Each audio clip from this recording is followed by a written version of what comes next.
Welcome to the 2022 CDN Channel Innovation Awards featuring the reveal of the Canadian Top 100 Solution Providers ranking. A huge thanks to all of you for attending. I'm Fawn Annan, CEO and CMO of IT World Canada. This is a unique channel event.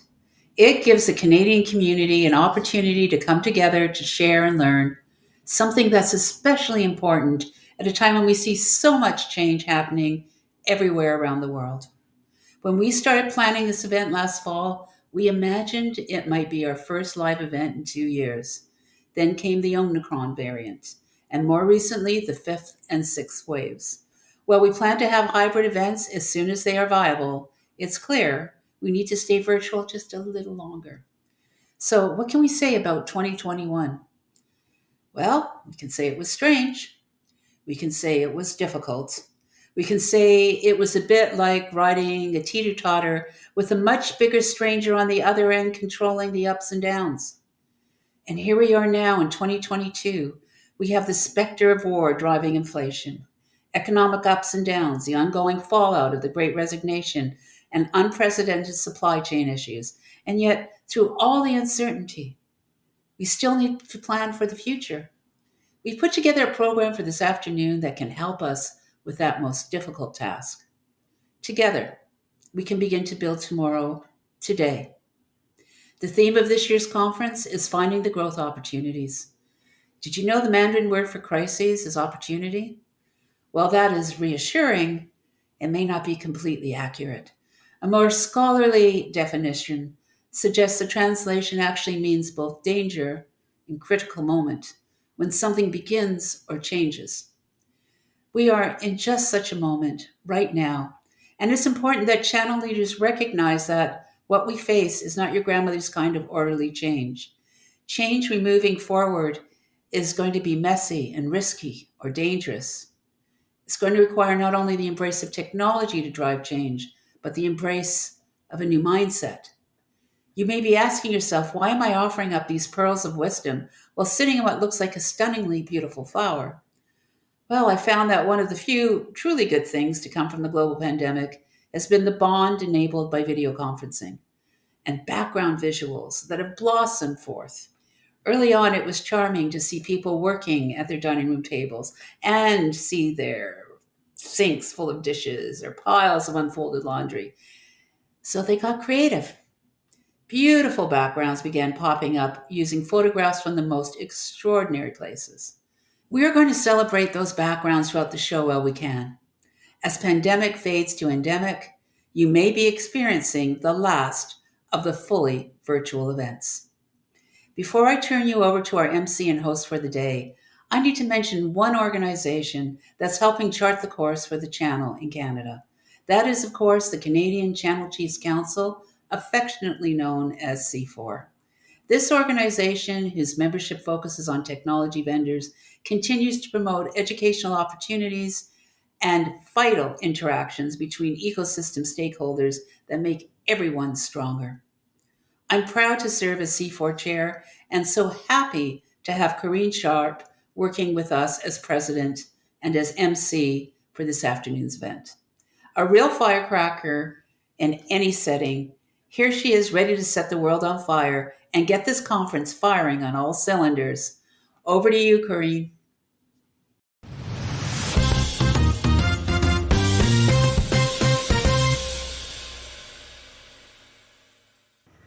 Thank you, Fawn, for that beautiful introduction.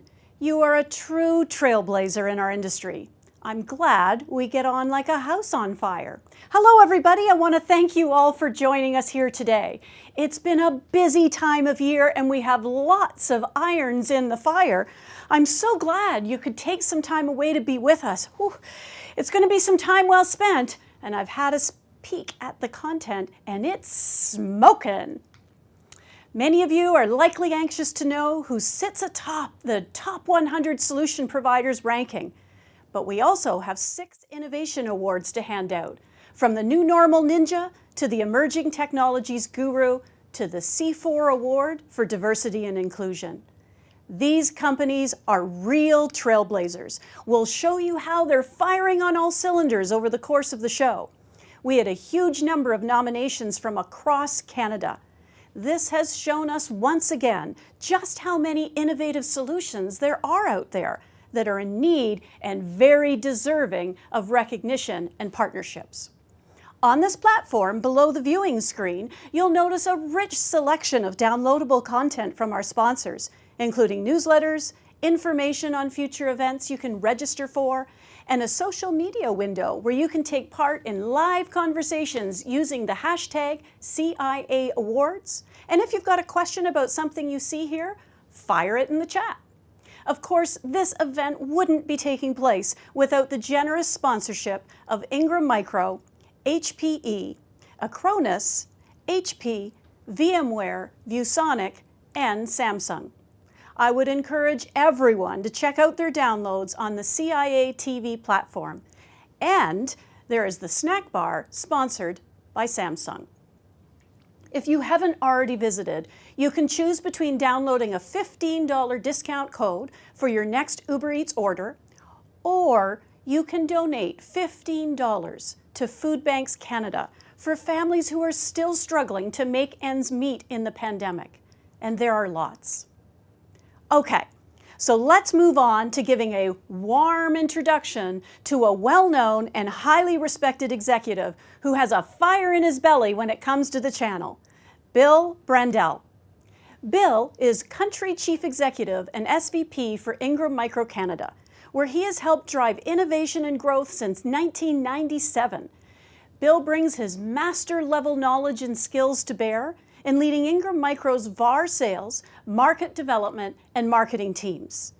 Bill's leadership is a big reason why Ingram Micro has excellent customer satisfaction and business results. Bill is a designated C4 channel chief and a huge supporter of these Channel Innovation Awards. Bill, over to you for some opening remarks. Thanks, Corrine, for the kind words. Ingram Micro is very proud to once again sponsor this event that brings together channel leaders for both learning and celebration. The release of the top 100 solution providers is a spring ritual that I have come to look forward to, and by combining it with the acknowledgement for those innovators who are truly making an impact on the channel and the future of IT, it truly makes this a spectacular event. You know, if we look back on 2019, businesses may have talked about the value of partnerships, but for the last 2 years, it's been about living it. Everything has become more intimate.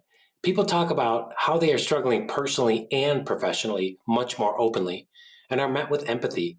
In fact, empathy has become the foundation of partnerships.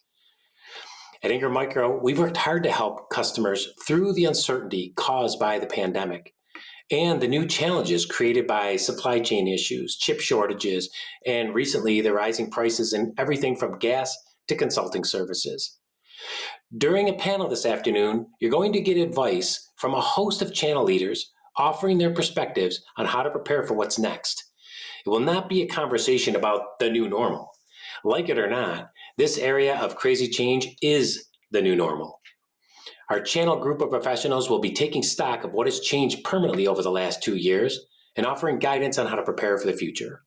Later in the program, you will hear from veteran leaders in a fireside chat setting to explore how emerging technologies play into the way channel companies will meet the future. Sprinkled throughout the afternoon, there will be a slow reveal of the top 100 and the presentation for the Innovation Awards. So sit back, relax, and enjoy the show. To kick things off, we will get started with the presentation of a Lifetime Achievement Award. Thank you.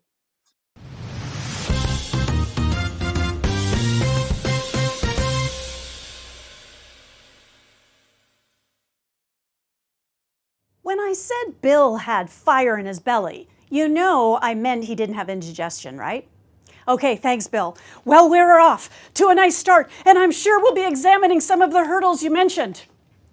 Like that background, it's my pleasure now to introduce Deidre Deacon, General Manager of ViewSonic. She's the Canadian anchor for the ViewSonic team.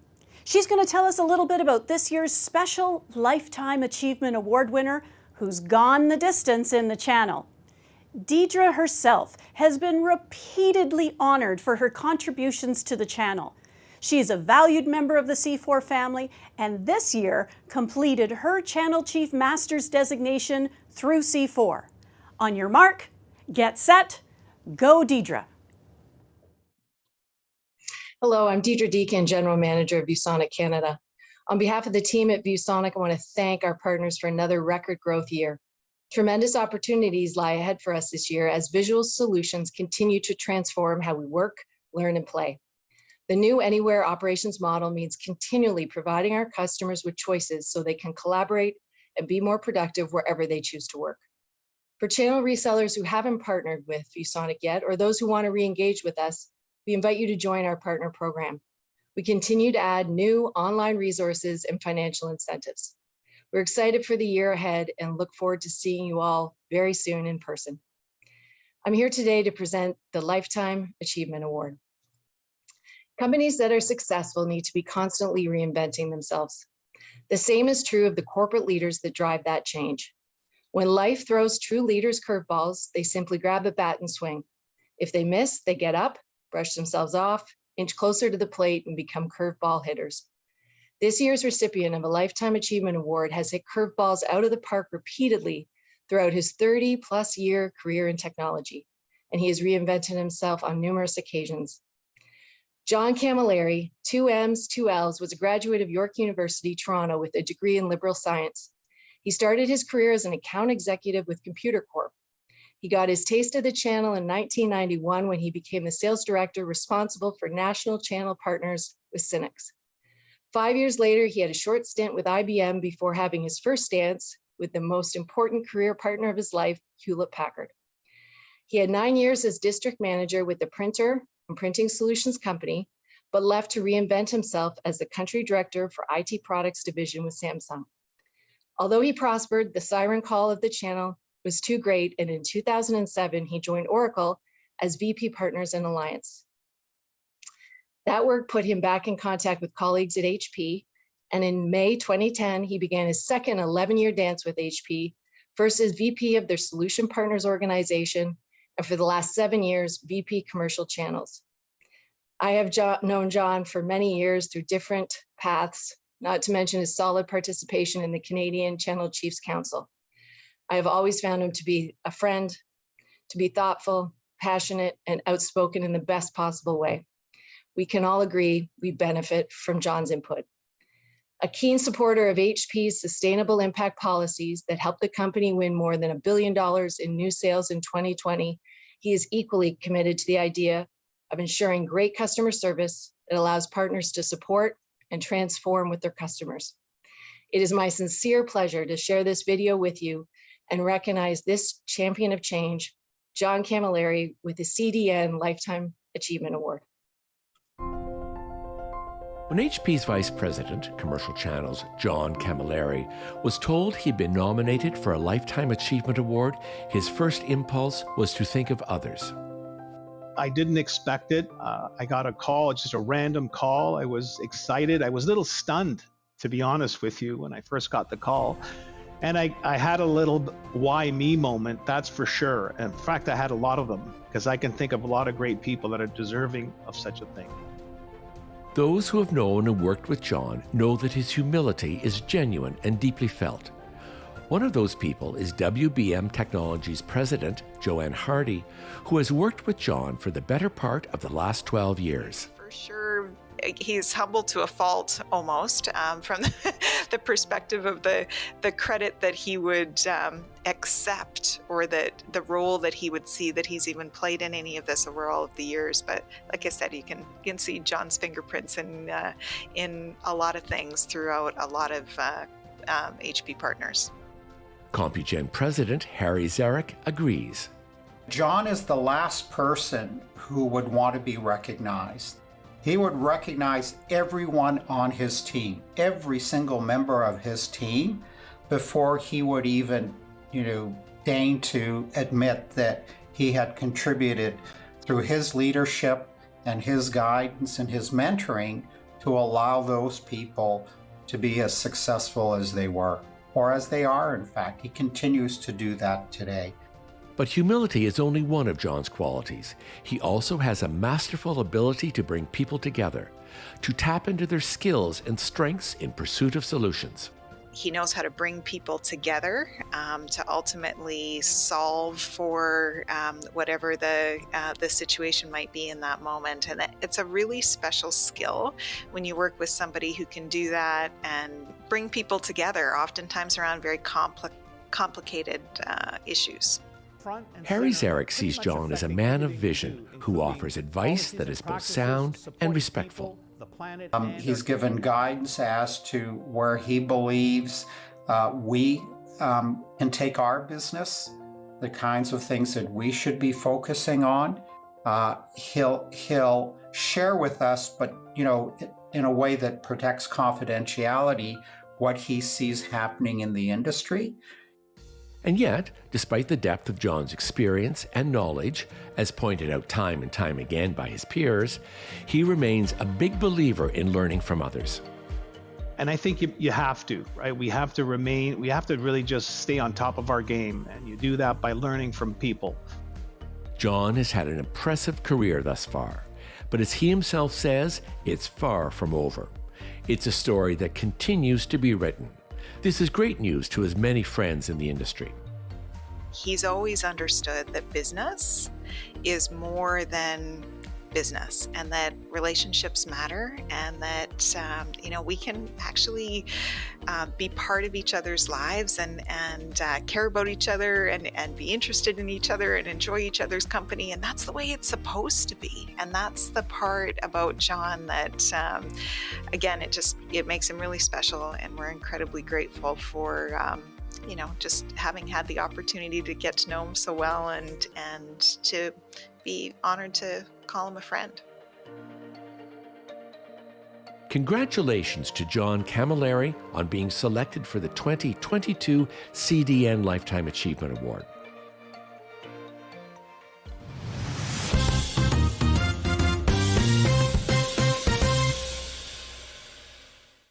John, we've been in this industry so long together. So long, lots of stories. Congratulations on this well-deserved Lifetime Achievement Award. Looking into the future, I see we are going to be working with you for many more years in this industry. Next up, we have IDC Canada's Research VP of the Industry and Business Solutions Analyst Team, Jason Bremner.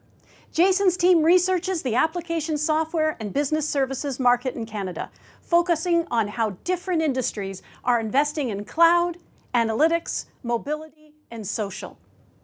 He's been looking at that research, checking his crystal ball, and he's going to share some advice on growth opportunities and how to become the partner of the future. As many great leaders have said, the future belongs to those who prepare for it today.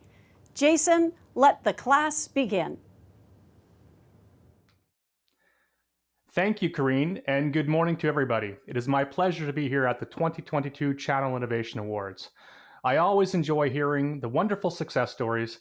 That success is a result of hard work and smart decisions by many, many people. So my best wishes to the winners, nominees, and attendees of today's event. The Canadian IT industry continued to see tremendous change in 2021. The past 2 years have been one massive social experiment. Working from home, online schooling, digital health services, we saw accelerated business transformation to meet the digital demands of customers, employees, and citizens. The Canadian channel was equally impacted by these changes. Some companies in the channel took advantage of the opportunities, while others struggled. As your company emerges from the pandemic, you may be feeling like you're getting back on track. There's a sense of optimism that we are finally getting back to normal.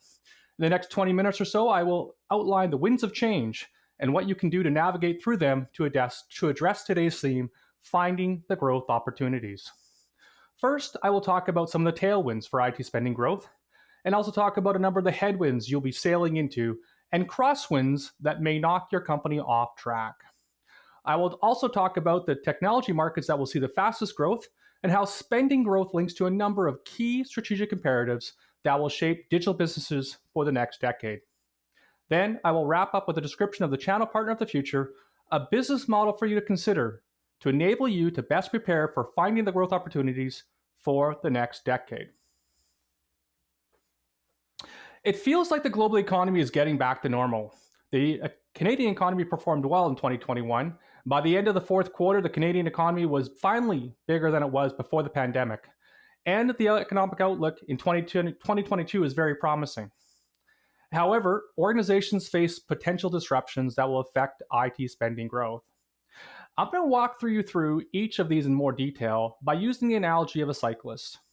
Most of us have ridden a bicycle in our lives, and you can relate to riding on a flat road. When you start to ride uphill, you have to pedal harder and harder. Imagine riding a bicycle for 50 kilometers or longer.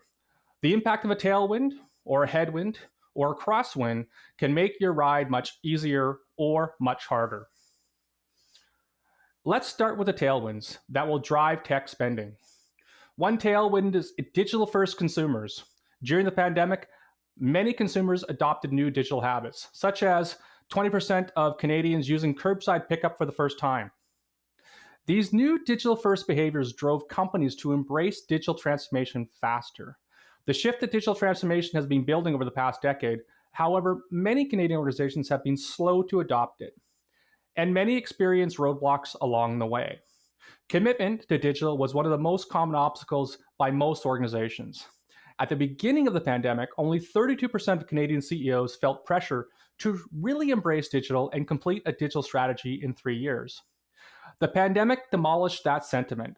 An IDC survey in January 2022 found that 69% of CEOs in Canada say the pandemic forced their organizations to adopt a digital-first strategy. This is why we are seeing more spending on digital commerce applications, collaboration software, security, and other technologies. So it is no surprise that 92% of Canadian CEOs plan to maintain or increase technology spending in 2022. Another tailwind for the technology market is the impact of government spending. The different levels of government represent 14% of technology spending in Canada. And when you add in education and healthcare providers, the public sector represents 24% of market spending. Beyond what these organizations spend themselves, their policies also drive spending.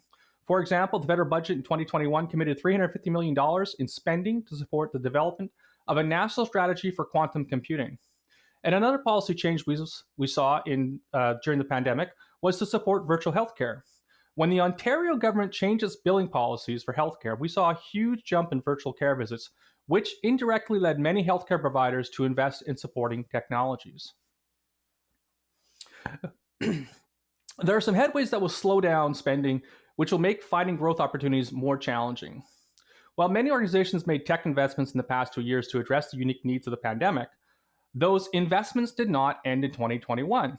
According to an IDC Canada survey during the pandemic, roughly 60% of tech budgeting spending was going towards day-to-day business operations. And I'd expect that to increase in 2022 as COVID-related investments become part of our daily operations.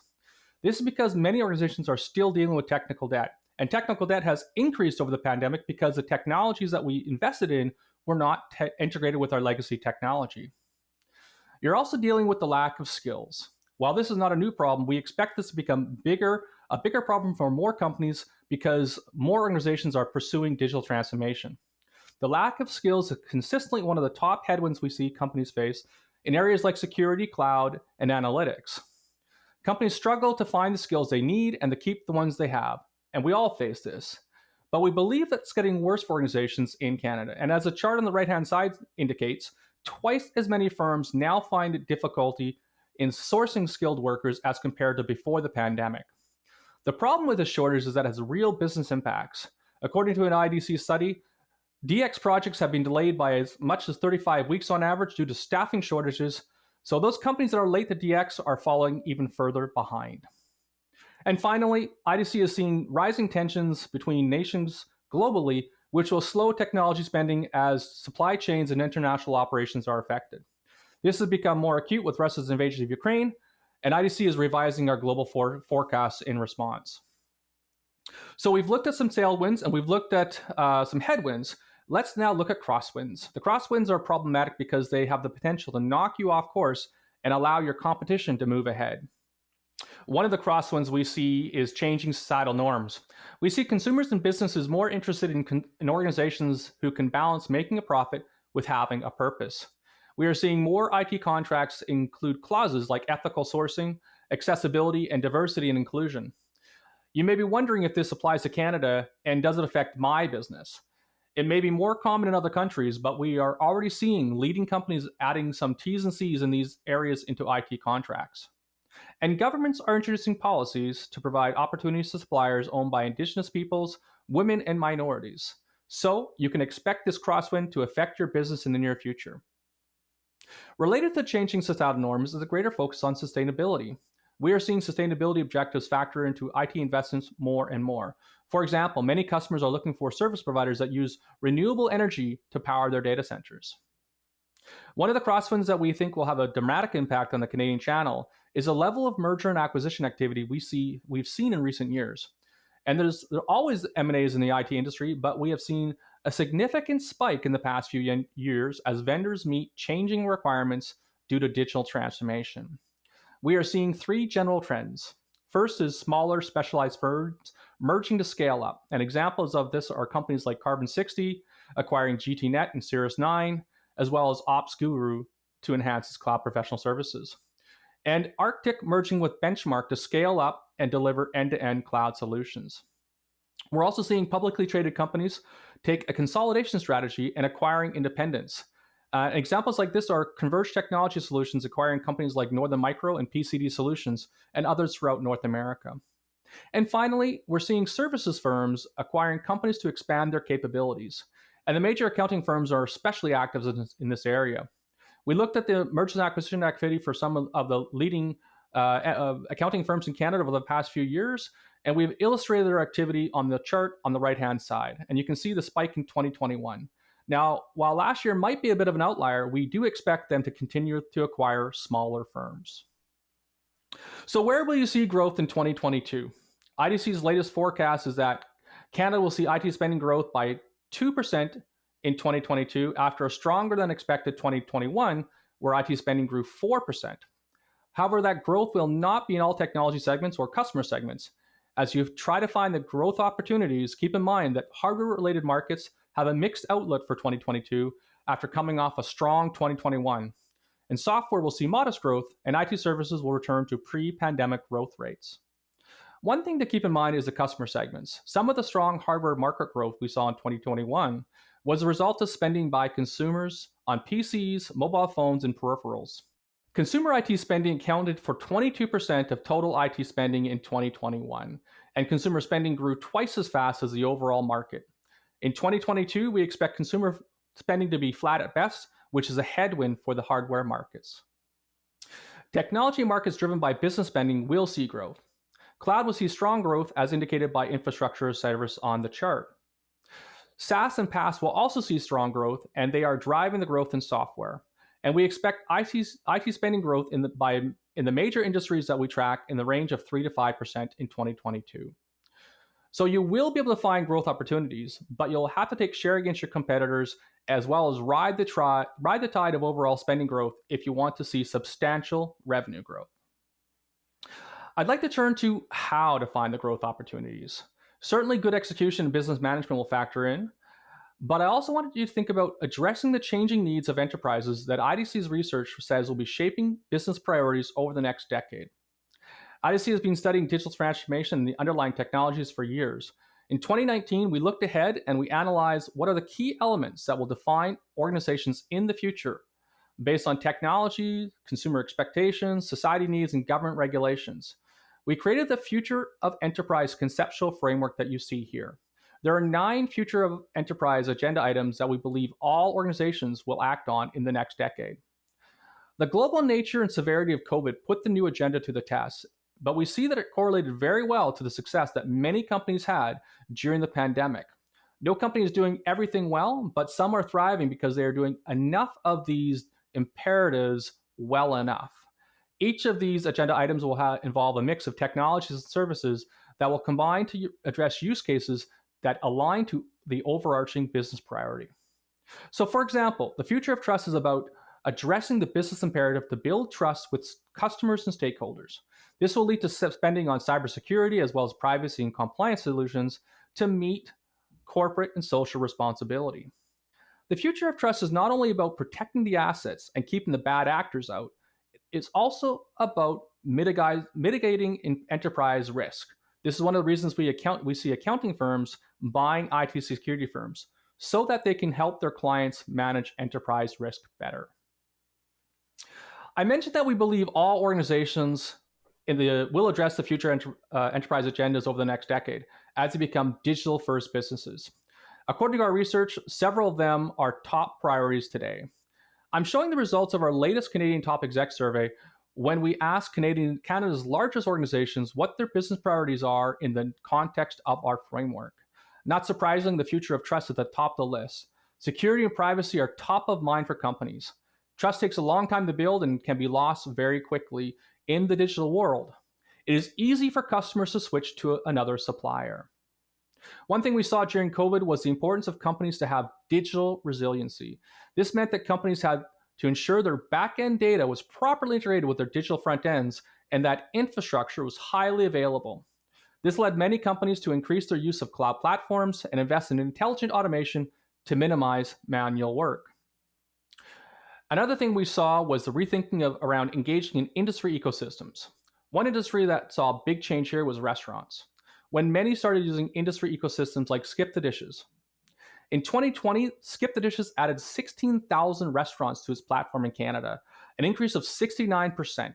Skip the Dishes and other similar apps made it possible for many independent restaurants to provide a digital experience and continue to operate during the pandemic when everything was shut down. So as you try to find the growth opportunities in 2022, look for areas that map to digital resiliency and support greater trust, more intelligent organizations, and enhanced digital infrastructure. So let's recap. The Canadian IT market is seeing tailwinds and headwinds change in direction of spending growth.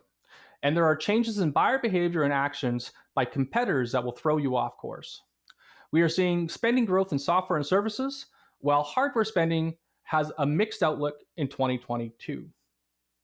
To grow faster than the market, you'll need to focus on high growth areas or take share in traditional markets. And we believe you can position your company for success in 2022 and beyond by aligning to the future enterprise framework that IDC predicts will shape the business priorities of companies over the next decade as they digitally transform. Now let's talk about what you can do to thrive in this environment. IDC believes the future enterprises will require a new type of technology supplier, one that is innovative and helps their clients become more innovative.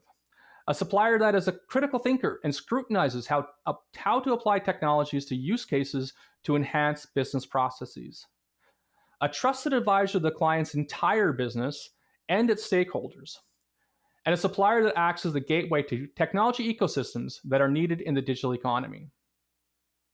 In conclusion, we think if you target the high growth areas, align to your client's future enterprise needs, and become the partner of the future, you will find the growth opportunities in the Canadian market in 2022 and beyond. Thank you very much, and best wishes to today's winners and nominees.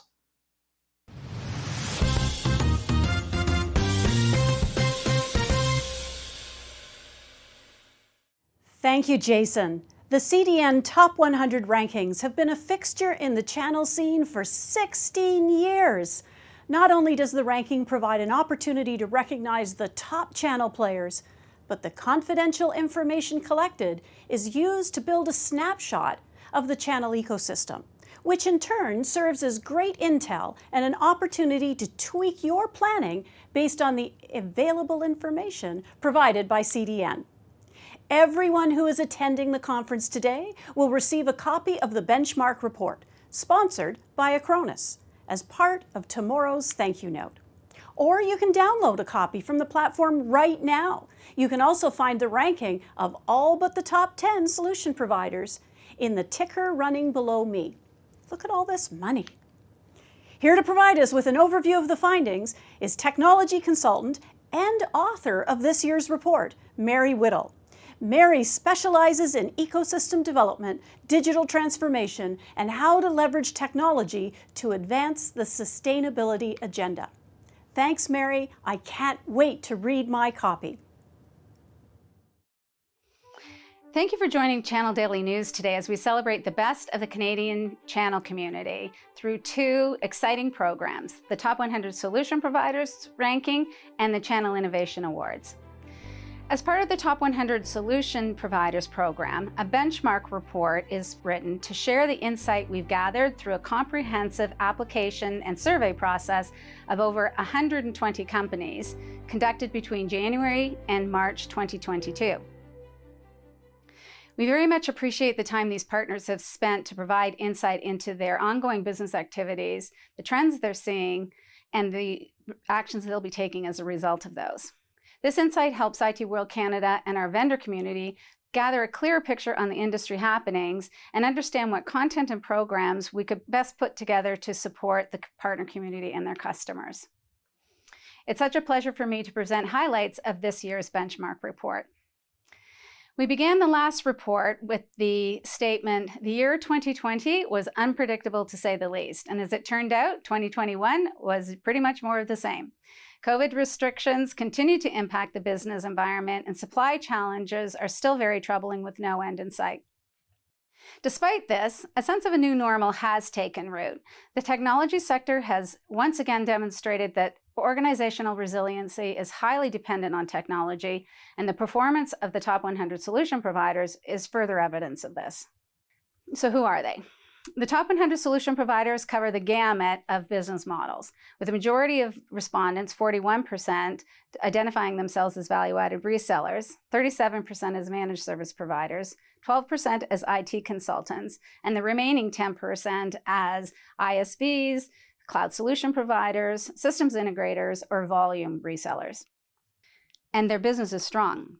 Over a quarter of the solution providers on this year's Top 100 list notched an impressive 20% or greater revenue increase, with only 10% of companies recording any decrease at all. Total revenue for the top 100 solution providers was slightly over $10 billion, almost identical to 2020. The top 10 of the top 100 increased their share of this overall business to 70% from 60% last year.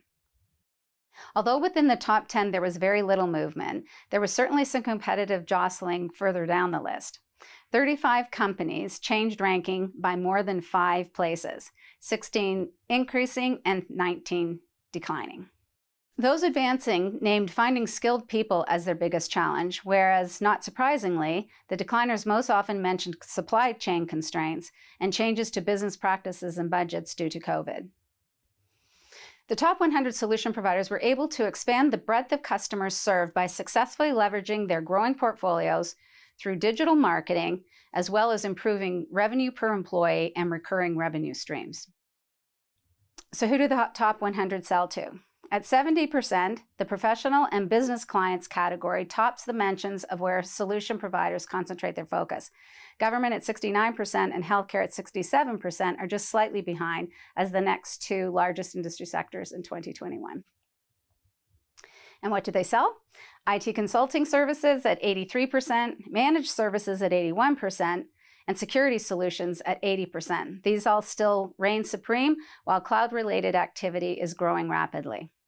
Helping customers build resiliency in their business to withstand economic shocks such as the pandemics, geopolitical tensions, and climate risk mitigation is a critically important role to play as well, and appears only likely to increase. While hardware resale still accounts for the greatest percentage of revenue at 37%, if one were to combine software provisioning models to 38% and service delivery models at 58%, these represent a larger portion of a partner's revenue opportunity. This is good news, as the supply chain issues on parts and components are expected to extend hardware constraint for a considerable time to come. Canadian solution providers saw a distinct increase in client interest to migrate to the cloud, or in having solution providers serve in a managed services capacity. When asked to check all that apply, respondents said that they offered a wide variety of cloud solutions, from infrastructure and storage to hybrid, public, and private cloud. Simplifying operations, enhancing security, and overcoming the difficulty in finding skilled people for their teams are driving these trends. We asked the top 100 solution providers to share where they foresee the business coming from over the next 12 months, choosing from a list of almost 40 solutions that they felt would increase or significantly increase. We limited the responses to what we call the 70-70 outlook. The solution had to be stated by 70 of the 100 solution providers who agreed that when significantly increase and increase were combined, it would be expected to increase by over 70%. Notice once again the high engagement and anticipated focus on all things cloud. With the increased need of customer organizations to leverage the expertise of their technology partners, combined with the scarcity of people with cloud security or emerging technologies skills, it's not surprising that 99% of the top 100 solution providers are planning to hire this year. 74% stating they need to increase personnel between 6 and 25%. This will result in significant job creation as 43% of these companies currently employ between 50 and 500 people. The highest priority positions to fill are those in sales and marketing at 76%, 68% in business development, which no doubt requires a strong advisory skill component, and 61% in security. As you can expect, accreditations and certifications are in high demand, with those already holding these credentials able to command the highest compensation. Here again, we see significant need for security and cloud expertise. So I'm very pleased to have had the opportunity to share a few of the highlights of the 2022 benchmark report, and do encourage you to read the report itself as it contains additional interesting information and of course the full top 100 solution providers ranking. We encourage you to reach out to these partners and congratulate them for this most prestigious accomplishment. And then we thank you again for your participation in the program and for your attendance today.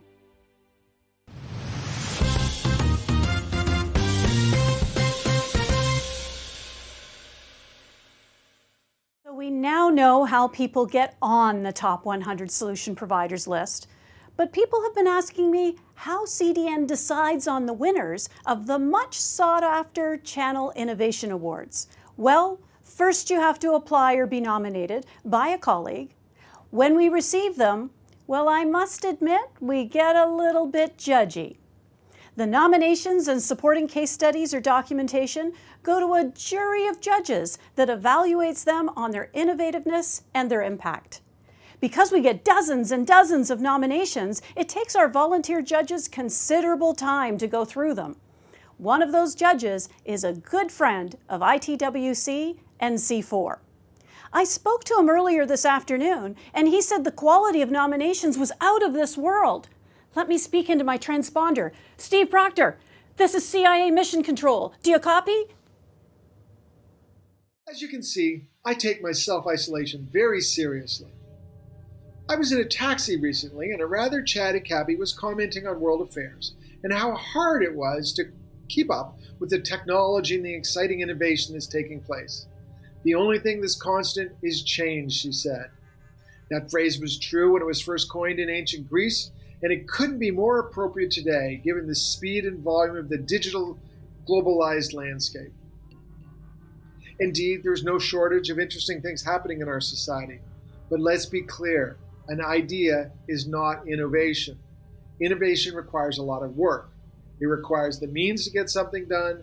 It requires know-how, capital, access to decision makers, and a strategy to execute. Innovation and disruptive businesses do not need to chase the next shiny technological object, but they must use models to track market demand. The decision to change is easy. The execution is difficult, and it needs proper planning.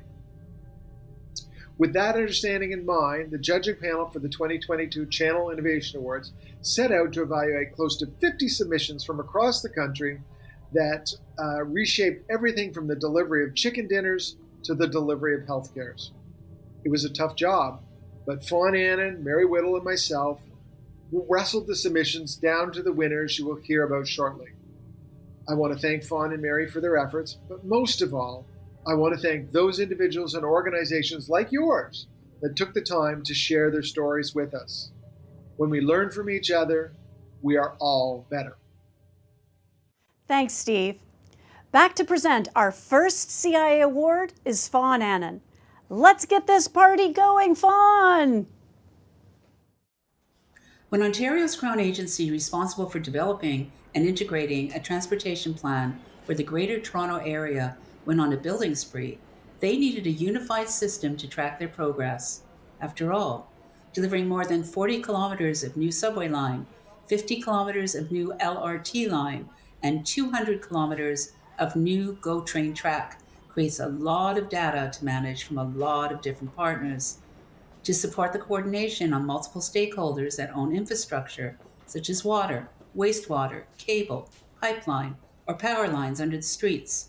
Metrolinx and Infrastructure Ontario, a Crown agency created to support the modernization of public infrastructure, developed the Office of Utility Coordination and used Esri Canada's ArcGIS to unify data through common views so they can track, monitor, and manage compliance requirements in one format. Esri Canada is a private Canadian-owned company founded in 1984 that provides world-class enterprise GIS solutions. It has 15 offices across the country and serves more than 12,000 customers. Let's see how they became the 2022 Channel Innovation Awards Data Management Master. Having helped its customers reach success through data for 53 years and counting, Esri's solutions are found in more than 350,000 organizations, including 75% of Fortune 500 companies. Today, Esri has a physical presence in 43 locations across the Americas and more than 2,000 partners.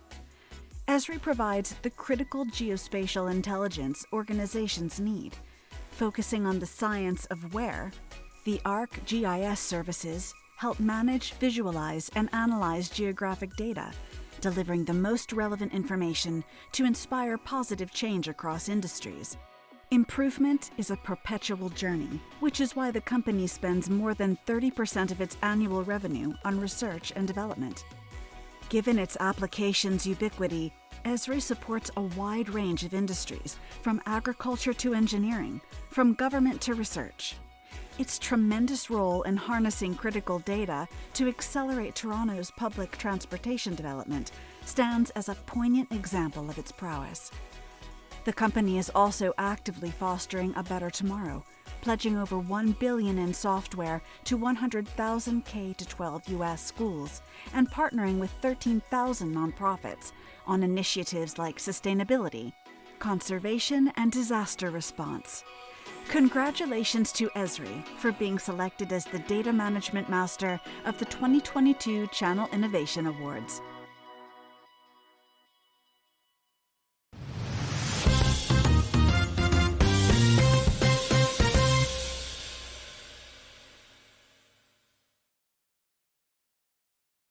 Congratulations to Esri Canada. Why not offer your congratulations to our winners in the chat or on Twitter using hashtag CIA Awards? Next up, we're going to have ITWC's new president and CRO, Ray Christofferson, run us through this year's solution providers 10 through 6. Ray, lead on. Thanks a lot, Corrine. Have you found your company's spot on the top 100 solution providers ranking yet? Have you followed the ticker along the bottom of the screen and checked out where you stand and where the competition sits? No? To make the ranking in Canada's rapidly consolidating channel ecosystem, you had to complete the top 100 survey by the deadline and have over $5 million in Canadian revenue for 2021. Still not seeing your name? That could be a good thing. It might mean you've made the top 10, in which case we'll be announcing your ranking momentarily. Okay, let's roll through the first 5 of our Big 10 solution providers. First, in the number 10 slot, we have a visionary Quebec-based business IT company that has worked hard in recent years to keep customers happy, even in the midst of unprecedented market uncertainty. This avant-garde company, standing strong with a 35-year presence in IT, is looking to the future, helping clients shift to the fourth revolution, from big data to ultra-secure data centers to hyper-converged systems and hybrid cloud.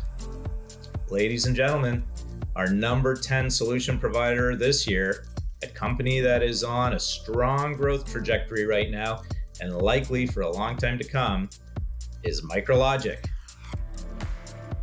Our number 9 ranked solution provider makes the top 10 ranking for the second time. A Canadian leader in technological transformation, this Quebec-based firm is on a growth trajectory with an employee headcount of 400 plus employees serving 1,500 active customers in various sectors. This organization has thrived during the pandemic as it has helped organizations deal with the challenges of remote work. In fact, it was featured in an ITWC story late last year for its efforts to provide CEGEP students with remote access to data-intense training opportunities remotely.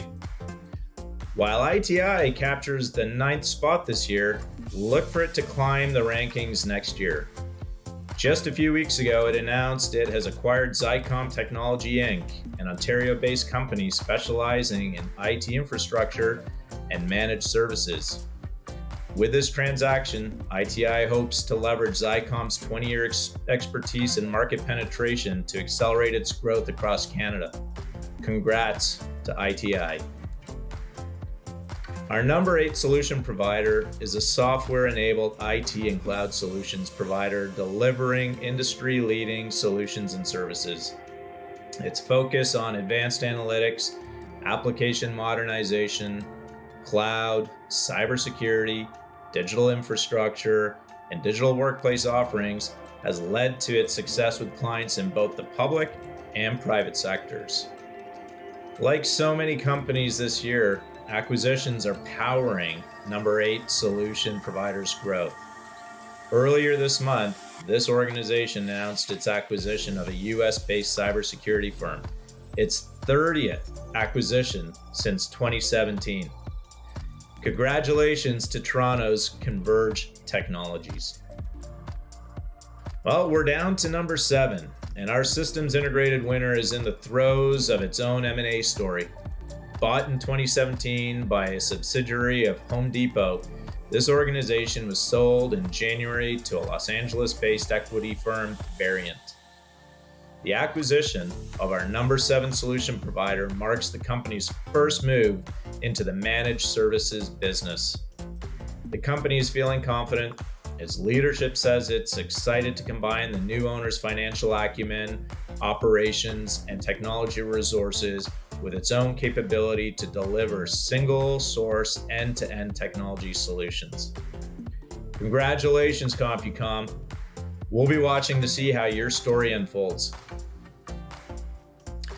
Our number 6 solution provider slipped one position this year, finishing out of the top 5 by just a hair. This organization, one of the largest privately owned IT services and solutions companies in North America, has Canadian offices in Toronto, Vancouver, and Calgary. Its mission is to become the most loved technology company in the world. Our number 6 solution provider believes it has the opportunity to be a force for good in the world. It wants to help create a world where companies aren't built and operated around maximizing profits, but instead take a balanced, long view. Congratulations to our number 6 solution provider, Longview Systems.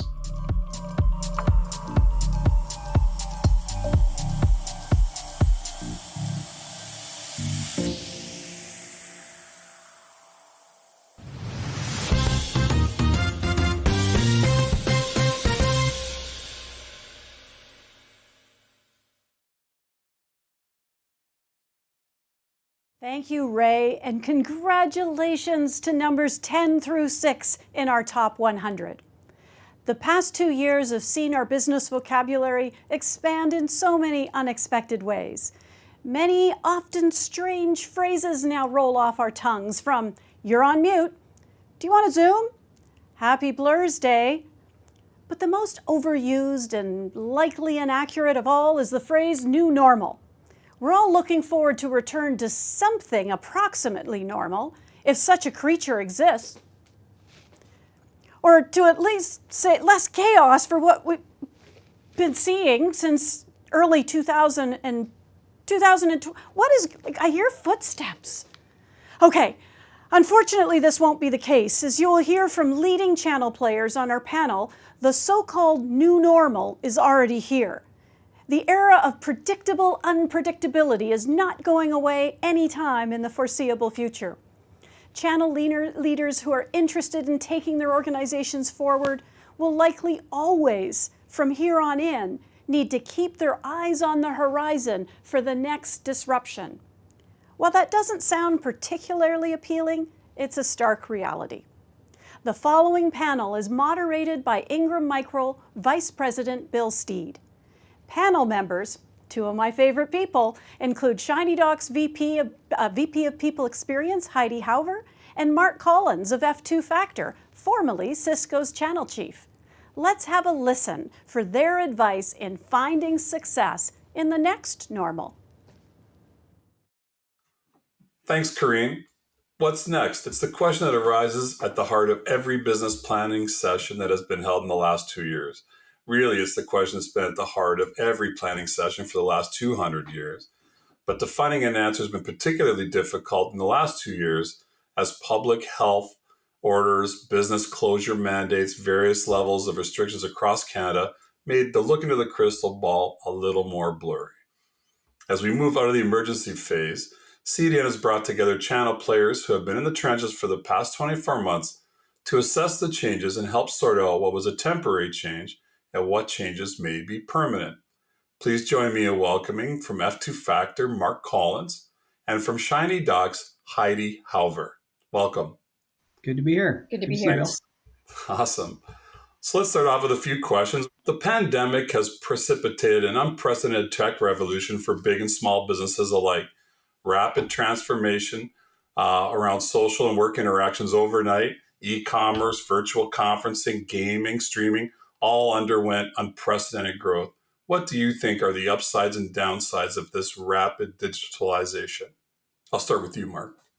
First of all, I think it taught us that we could have been going a lot faster all along, because it was pretty amazing how we saw our partners, manufacturers, and our customers rally and respond and really accelerate digitization internally in terms of how workforces changed the way they work and enabling the whole remote work opportunity, and customers changing their business model so that they could actually serve their customers and continue to serve their customers, knowing that the way they actually interacted with their customers, delivered goods, supported their customers had to change overnight. So I think it taught us, number one, we could go a whole lot faster. It didn't need to be as slow as it was. But number two, I think it taught us that digitization is not just an opportunity to, go and make more money or be competitive. Digitization actually is resiliency. And I think it taught us that in spades, because those who effectively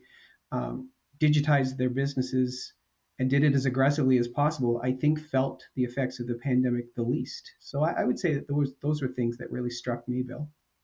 I don't know, Heidi, what have you seen? So I would say the same thing. Resiliency is the first word that popped into my head when you started with the question. I think looking even at the tools and how we are maximizing the tools that we had previously when we were pre-pandemic, and then once we started going into the pandemic, I think we had to, as you've both said, overnight change management, resiliency, and I think it surprised all of us how quickly we could move. And for a lot of the folks that I spoke to previous to the pandemic, and having those conversations of what the world of work should look like, could look like for them, even before a pandemic, a lot of them felt that they could not navigate, working remotely and having their folks work from home. And I think it surprised a lot of people at how quickly they could get their team up and running. And I think, again, it was not something that we all had a choice. We didn't have a choice in the matter. And I think in some ways that actually helped. I can tell you also, I was really surprised how quickly everyone just accepted this as normal. Right? We just went from, in-person meetings. And I know myself, I'm a certain age, right? Made a career out of going to events, shaking hands, exchange a card, follow up, follow through, establish rapport over time. And to, completely online cameras, home office. It was quick, and it was accepted almost instantly. I thought, at least. I don't know. What were your thoughts on that? I had a big of an epiphany moment 3 weeks in when, at the time, my 3 and 5-year-old just didn't appreciate boundaries. And I was home and they were excited about it, and they didn't really care as much as I did about who I was speaking with. And I initially would apologize for that. And then I stopped one day and went, I need to lead by example, and I need to give my team the confidence that they need, that they don't need to apologize either for someone showing up at the door, or for the kids who need something during the day, or for the animal that happens to walk by on the keyboard. So we just sort of started talking about acknowledge what's happening in your life at the start of the meeting. Be okay to say that you might need to go off and on camera. You may need to mute yourself. You may need to leave a bit early. And I think that that built confidence for folks over time. Totally agree. Mark, what do you have to say?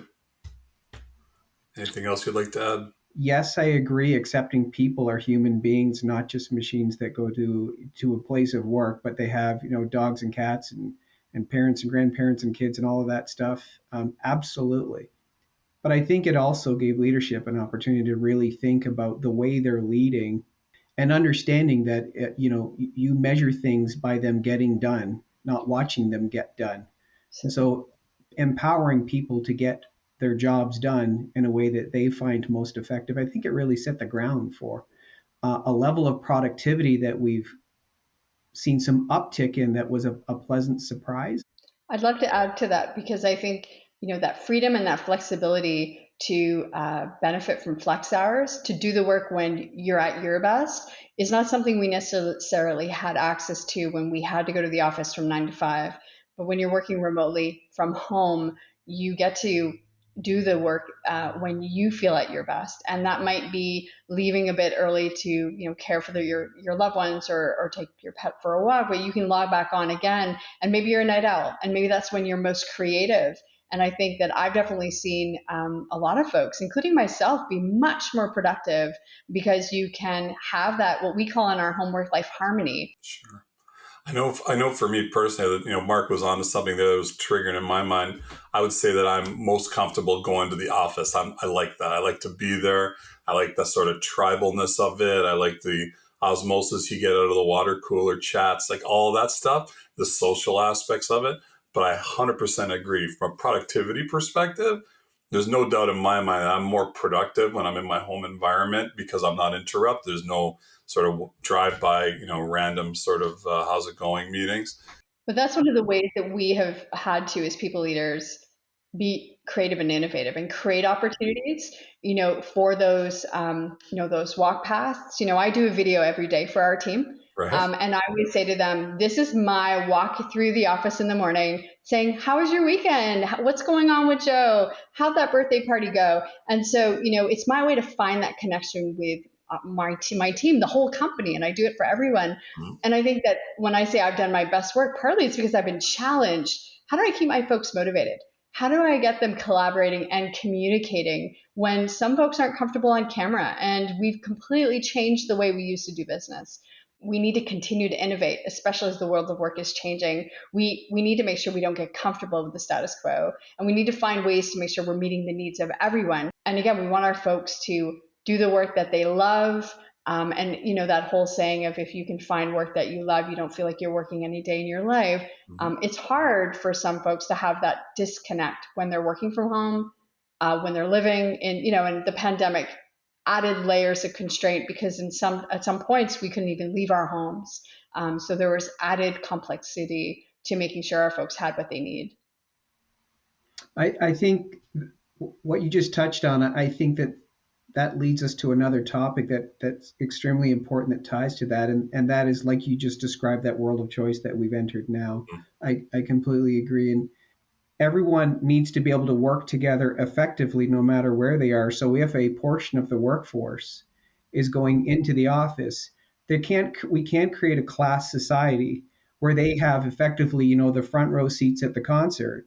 And then the people that are connecting remotely, are living in the cheap seats because they're not able to interact as effectively. So ensuring that companies are doing two things. Number one is deploying technology that actually serves that state-of-the-art benchmark of a high-quality digital experience for those that are connecting.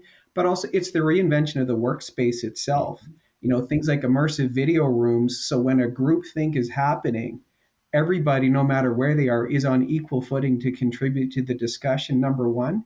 And number two, I think there's a massive opportunity for manufacturers and partners themselves. There's an expression I've used for years and years, and that is our customers need to feel that when they come and visit us, wherever that may be, they're taking a trip into the future. We owe it to them to build the environments in which we work to reflect something aspirational to them. And our workforces are choosing the way they prefer to work. So it might redefine the amount of space that we need and how that space is used to ultimately transform it to create more compelling work environments, to create more compelling collaboration spaces where people can experience that, that sense of digital equality. So no matter where you are in the front seats with everybody else and all having maximum impact, driving effective interactions and making a difference to the business. I think you're onto something that I'd like to talk a little bit more about as well, and that's a whole sense of belonging and collaboration and how it is changing. And how do you maintain that company culture when you're remote? I like that point you made about disparity. Don't just because they're remote doesn't mean they shouldn't be important. They don't have a front row seat to the show, but there is something arguably inherent in all of us that we like to come together, and it's how do we maintain that company culture when you're not in the same room? I think we need to be innovative and iterative and keep things changing. I think the one thing that I've noted over the last 2 years is what worked in the first 6 months didn't work the next 6 months, and people were looking for something unique and something to look forward to, something exciting, something that could get them, engaged in a different way. I'm a big believer in bringing the team together so they can be part of the solution. I'm an ideas person. I can sit with my team. We could brainstorm an incredible amount of ideas. Is it going to meet the needs of our team? We're not going to know unless we go to the team and say, here's what we're thinking. What are you thinking? Can you contribute? Can you add to, this program, this idea? And I think as leaders, we need to continue to do that. And I think that that's a way of keeping people engaged, motivated, and wanting and willing to be part of that solution. You know what? You struck a chord there that really got me thinking, Heidi, about, and I know that this would be something that would be on your mind, being a people leader like you are, just around the amount of turmoil around talent in the marketplace, and we're hearing this expression around, the Great Resignation, and something that I've seen a lot of over the past probably year. I like the way you framed that in terms of there being phases, and before the pandemic. There's no doubt that there was a rising tide of talk around the industry around employees' expectations in caring for their mental health. But now we're actually seeing two forces come together at the same time, which I think is going to put immense pressure on this Great Resignation. Is I don't think employees any longer will see it as a privilege or an upside to work for an employer that cares for their mental health to the point of work-life blending or balance or harmony as described it. I think that's a bare minimum. I think that's table stakes. And I think if they don't sense that, I think they're already going to be looking, and they're looking in times when that would have been the upside to having a great place to work. On top of that, now there's massive inflation on incomes because of the inflation going on in the marketplace right now. So companies' ability to attract and hold on to talent in these times, having very thoughtful strategies around creating engaging work environments, but also rewarding work environments in a multitude of different ways. It's critical, because if you can't find ways to hold on to your people, they know they have options, and the degree to which they'll exercise those options seems to be rapidly accelerating. Mental health was a pandemic before the pandemic. Right. I think I celebrate that we've got very comfortable in the last 2 years. We're talking about mental health in this conversation. Would we have 3 years ago as comfortably? Would you be willing to share, your journey with mental health over the last 2 years? There's not one person that can say that they, didn't miss a beat over the last 2 years or didn't have a heightened sense of anxiety or wondering what the future looked like. We all did. And I think it presented an opportunity for us as businesses to bring that out in the forefront. People have choice now, and they're going to look to those organizations where they can bring their most authentic selves to work and do their best work. And I think, again, as a people leader, I get excited about that because our folks deserve the very best. Mm-hmm. I agree. I know, we're a big outfit in Canada, and with the resignation, it snuck up on us, and then it was just here. And honestly, people are moving around like crazy. I'd love to hear from either of you if working remote has contributed to that. Our goal is to create an environment where everyone is getting what they need. And I'm not that HR leader, too, that thinks that turnover is necessarily a bad thing. I think that's inevitable in business. You want to create opportunities where people feel like they can actually come to you first and have that conversation. Like, hey, Heidi, listen, I've been approached. I want to talk to you about the opportunity. And then we can have that conversation. And thankfully, in my career, I've had that ability to create that environment where people will come to me sometimes first. We can explore that to help that person make the right decision. I think companies are opening up their minds to, we've maybe for a long time focused on talent, like you said, Bill, earlier, where we knew we could drive to visit them and shake their hand. Mm-hmm. But I think we now live in a world where, if we can access their talents and apply their talents to our business, it's probably less worrisome where they are. And I think I'm a living example of that. I mean, I started my company the better part of a year and a half ago now or so, right? And I've worked with some clientele and done some consulting and advising. And I almost never meet them live in person. And they're okay with it, and I'm okay with it. So I don't know whether I'm an employer or an employee in that circumstance. I guess it depends on the situation. Sure. But they all point to the fact that digitization has erased a lot of time and space in ways where it's an opportunity for both sides. And I think it forces both sides to continue to push the bar of excellence up higher and higher to make us all more competitive and better at what we do. There's nothing wrong with that. I think that's good for Canada. A more competitive Canada is a higher standard of living for all of us. Right. That's a beautiful thing. There's no issue with that. We just need to keep at it because it never stops. I remember a previous leader would talk to me about looking for the best available athlete, not worrying about so much where they're located. It's about the best person for the role. If they're in pick a place, Regina, Saskatchewan, so be it, right? If they're the best person for the work using technology, maybe you can broaden your horizons and maybe even looking beyond Canada, right? Mm-hmm. And before we would consider, really relocating someone from Regina to Toronto, does that person really want to relocate their family, their friends, and not be close to their loved ones in their community? Most of the time, no. And then there's that added level of complexity of integrating them into their new community. And to be able to offer them the opportunity to do a job that they love for a great organization and continue to work exactly where they are. That's an opportunity for them and an opportunity for a business to get access to, as you said, those best athletes, right? The best person for the role. When you remove the roadblock that a lot of organizations created for themselves pre-pandemic is you have to come into the office. Once you remove that, your ability to tap into different talent pools and diversify your workforce, it opens up immensely. That's a nice segue. One of the things always in previously was travel, right? Business travel specifically, and it's been limited for the past couple of years. And recruiting always would talk about how much travel was involved in a role as an element of that, and just the impact of travel in general. And do you foresee challenges in return to business travel?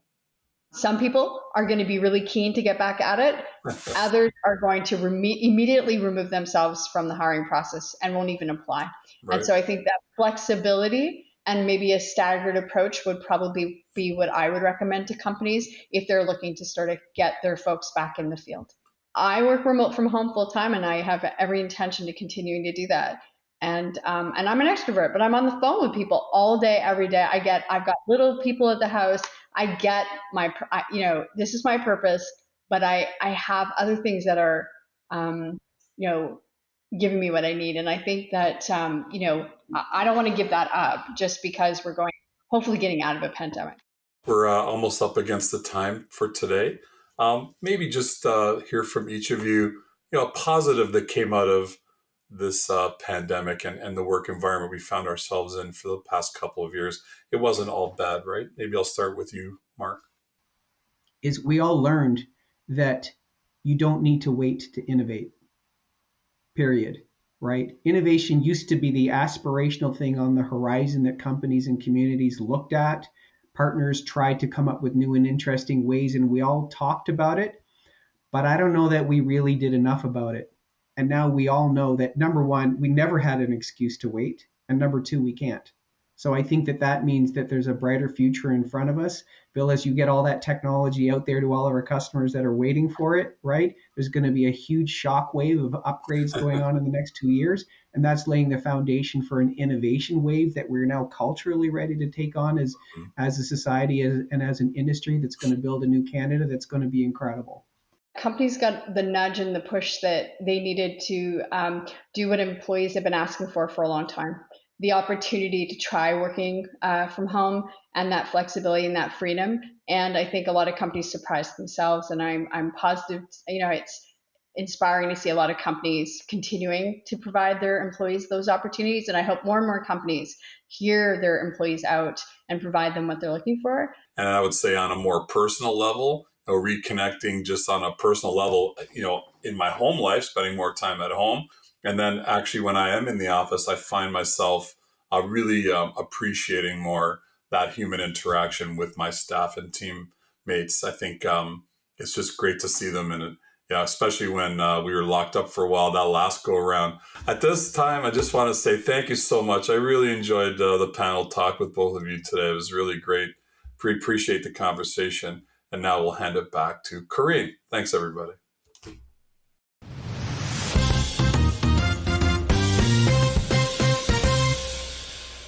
Thanks, Bill, Heidi, and Mark. Okay, everybody, I gave high heels a try. I'm never doing it again. I haven't worn them in 2 years, so sneakers it is, back again. Okay, do you like my chicken? Like, why is there a chicken here? Okay, why did the chicken cross the road? Well, to get to the next award presentation, of course. Okay, I didn't mean to ruffle your feathers, but it'll all make sense in a second. When your operation has multiple locations, you need to make sure people can find that location that is most relevant for them. But hosting a geolocation solution internally can mean a lot of maintenance, expenses, and challenges to maintain address data. You know what I mean? These were the challenges the popular Quebec-based chicken restaurant, Saint Hubert, faced during the pandemic when it turned to Quebec City-based Quorum for help. Quorum is a 30-year-old value-based reseller that offers a comprehensive and diversified geospatial solutions portfolio.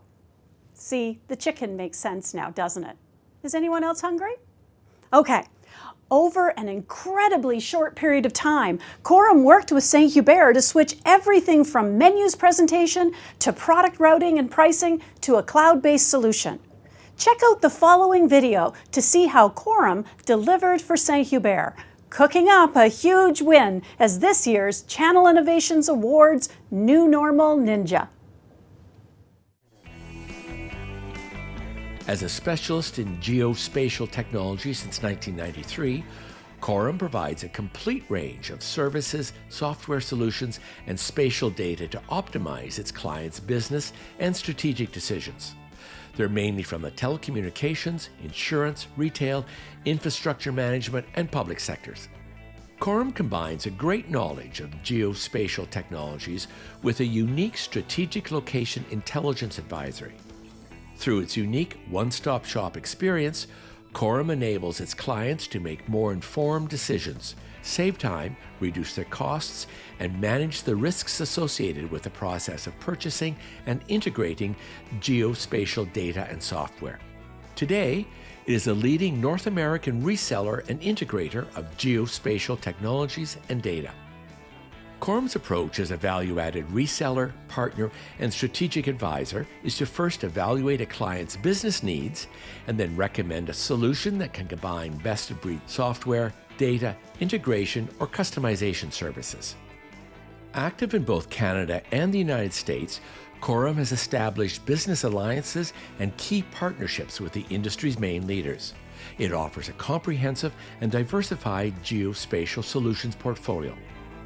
Congratulations to Quorum for winning this year's Channel Innovation New Normal Ninja Award.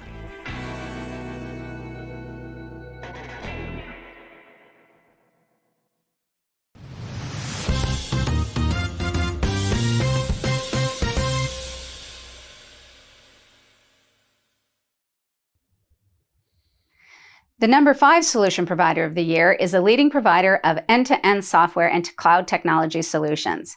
With an IP and technology-driven services portfolio, it enables companies to holistically develop and implement their commercial, technology, and digital transformation strategies. It has been climbing through the ranks for the past number of years. It was 9th on the list in 2019 and jumped to 8th last year. This year, it breaks into the top 5. Congratulations to Software One Canada. The ITWC team has put together this video tracking their success. Have a watch and learn. You'll find Software One's end-to-end software and cloud technology solutions in 90 countries, where it provides around 65,000 customers with software and cloud solutions from more than 7,500 publishers. Software One modernizes their applications and migrates their critical workloads on public clouds, while simultaneously managing and optimizing the related software, cloud assets, and licensing. Its proprietary digital platform, PureCloud, connects its offerings and provides customers with data-driven, actionable intelligence. The company's services run the gamut from change management and digital supply chain through user productivity and unified support. Its customers span a range of industries including education, architecture, engineering and construction, finance, healthcare, and nonprofit. Its software lifecycle management practice works with customers to provide the people, process, and tools to manage, optimize, and create business advantage throughout their hybrid world. And with Software One's One Impact initiative, nonprofit organizations finally have a chance to enjoy operational and financial efficiency by overcoming barriers to digital transformation. Last year, the company announced that it was collaborating with Microsoft's Tech for Social Impact to accelerate their digital transformation. Raise a glass to Software One, number 5 on our list of the top 100 solution providers for 2022.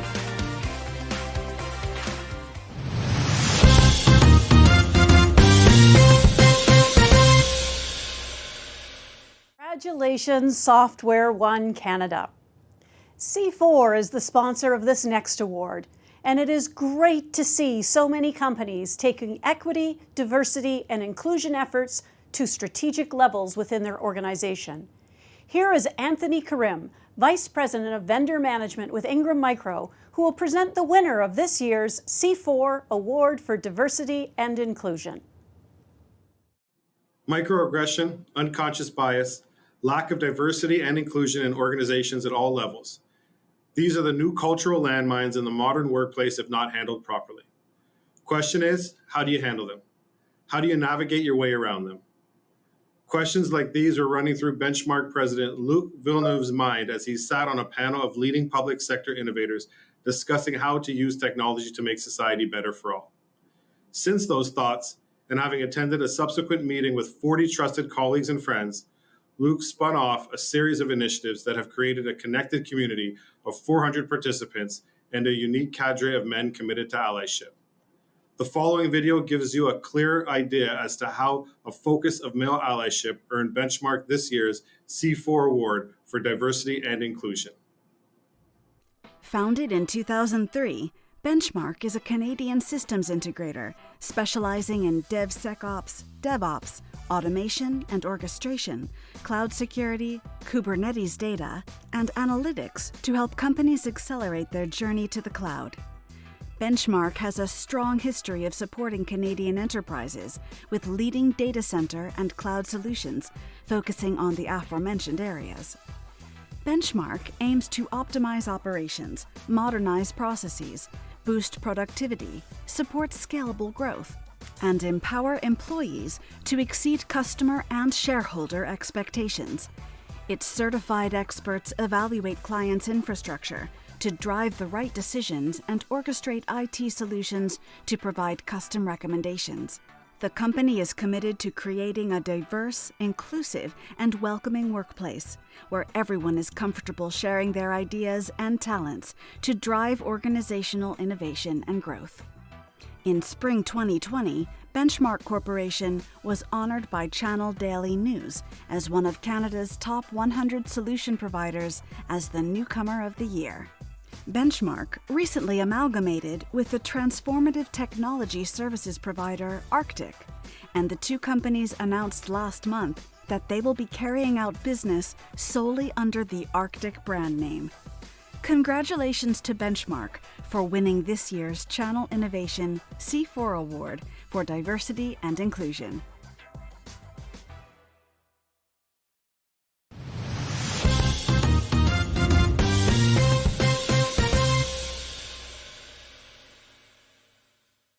Hello everyone, this is Rob Brown, Director of Channel Sales for Hewlett-Packard Enterprise Canada. Our number 4 Solution Provider of the Year is a 35-year veteran of the Canadian market that prides itself on having grown from a small operation in Toronto to one of Canada's largest privately owned IT service providers.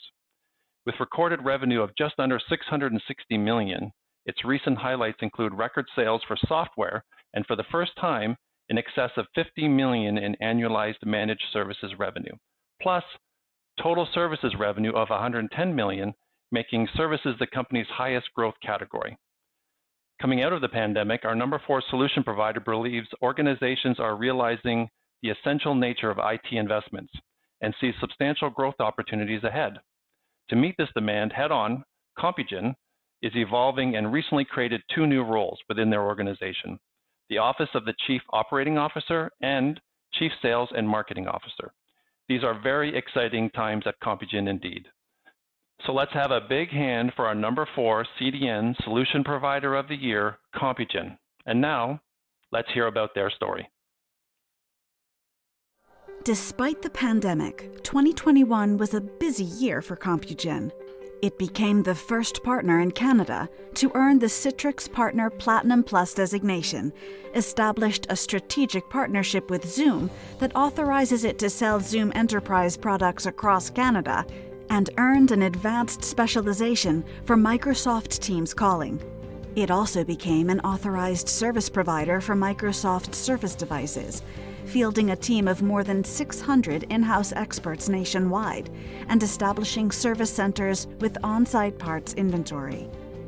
On top of that, it managed to become Aruba's Canada Partner of the Year for the 3rd time in 4 years, become Cisco's Breakout Partner of the Year for Western Canada, and win 2 awards for its cybersecurity practice, the Fortinet Achievement Award and Canadian Partner of the Year from Arctic Wolf.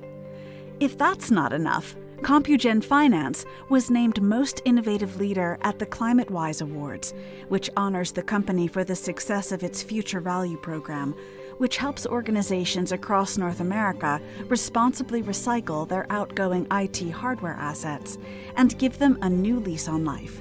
And it was Innovator of the Year at last year's Channel Innovation Awards for its work at Mackenzie Health, as well as being number 4 in last year's Top 100.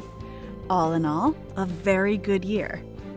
Congratulations to Compugen, again number 4 on our list of the top 100 solution providers for 2022. Here's Compugen to accept the award. It's a real honor to be accepting this award this year on behalf of Compugen and the entire organization. As we know, the past year has been one of change and adaptability, and we certainly have been pressing forward around all the things that we're doing to help our customers and society. And this award is a real testament of all of the thing and all of the hard work we put in. Also want to say thank you to all of our vendor partners and all of our industry colleagues. I know that technology for all of us is something that's really been recognized and one that has helped so many through this past year. So thank you very much.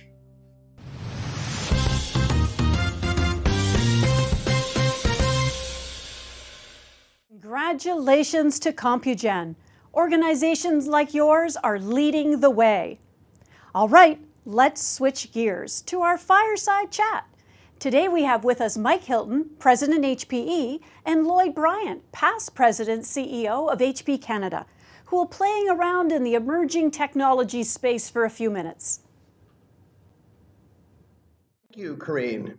Well, it's a real pleasure to be here with Mike Hilton from HPE today to talk about some of the emerging trends in the enterprise computing space. Why don't we start by talking about the rapidly growing number of internet-connected devices and the enormous amounts of data being gathered by corporations, governments, institutions, and consumers. Literally petabytes of data collected on a daily basis on every aspect of our business and personal lives. Clearly, this creates tremendous opportunities for organizations to leverage this information for competitive advantage and value creation. Why don't you tell us a little bit about what HPE is doing around this opportunity? Yeah, I mean, IoT represents such a unique opportunity. I mean, this concept of IoT, the Internet of Things, where we have so much telemetry, as you point out, in the world around us, where apps on phones, devices in cars, devices in factories, monitors on pipelines or hydroelectric wires, all give us this tremendous amount of telemetry about what's going on in our world. The problem has been, of course, how to organize it, collect it, and curate it. And then the second thing, as you point out, is how do I derive value from it? It's one thing to collect it all, but how do I actually turn it into something that's useful? And so HPE is very focused on a number of fronts. First and foremost is the concept of communications through Aruba and our Aruba business unit. We've built very robust both wireless and wireline networking infrastructure to be able to support these types of activities. The second thing, of course, is having compute and storage at different areas within your organization. Sometimes when we're collecting this data, it doesn't make sense to bring all of the data back to a central repository. Sometimes it makes sense to actually process the data in real time at the edge. And this becomes very important for things where you might be dealing with safety. I don't want to worry about the round trip of having that data go all the way back to some AI engine in the cloud to then give me an answer back, and it might take a half a second or a second to do that. I want to be able to respond in real time, or I also want to be able to respond. You think about autonomous vehicles, I need to be able to respond in a disconnected capacity. I have to have everything at the source of the data, because if I lose connection, I then lose the decision-making support or the analysis support that comes with it. So I think, we're trying to support that whole ecosystem of both communication, storage, compute, processing. The other thing that we're seeing, obviously, is new ways of developing applications. And in particular, you see this new application modernization strategy called containerization.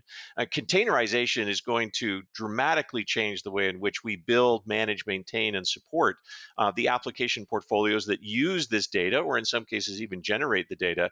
But the ability to have application mobility is really critical. And HPE is very involved in supporting that type of activity as well. It'd be interesting to hear how you and HPE are thinking about, cyber protecting that data, as well as dealing with privacy concerns. One of the core issues that we see today is it's less about people accessing data, and it's more about what happens when people block you from accessing your own data. And this is the area of ransomware. And HPE is one of the pioneers in root level cyber defense. We're one of the few manufacturers that actually encrypts in the silicon a specific code so that it's not possible for someone to spoof the firmware. You actually have to authenticate at a hardware level before you can even update firmware. So all of these things are part of an investment that we continue to make sure that we're always delivering the highest level of cyber defense capability across our core infrastructure. And we allow that, as we talked about in the previous conversation, that's in our core data center technologies, but as well as in the technologies that we deploy to the edge for our customers.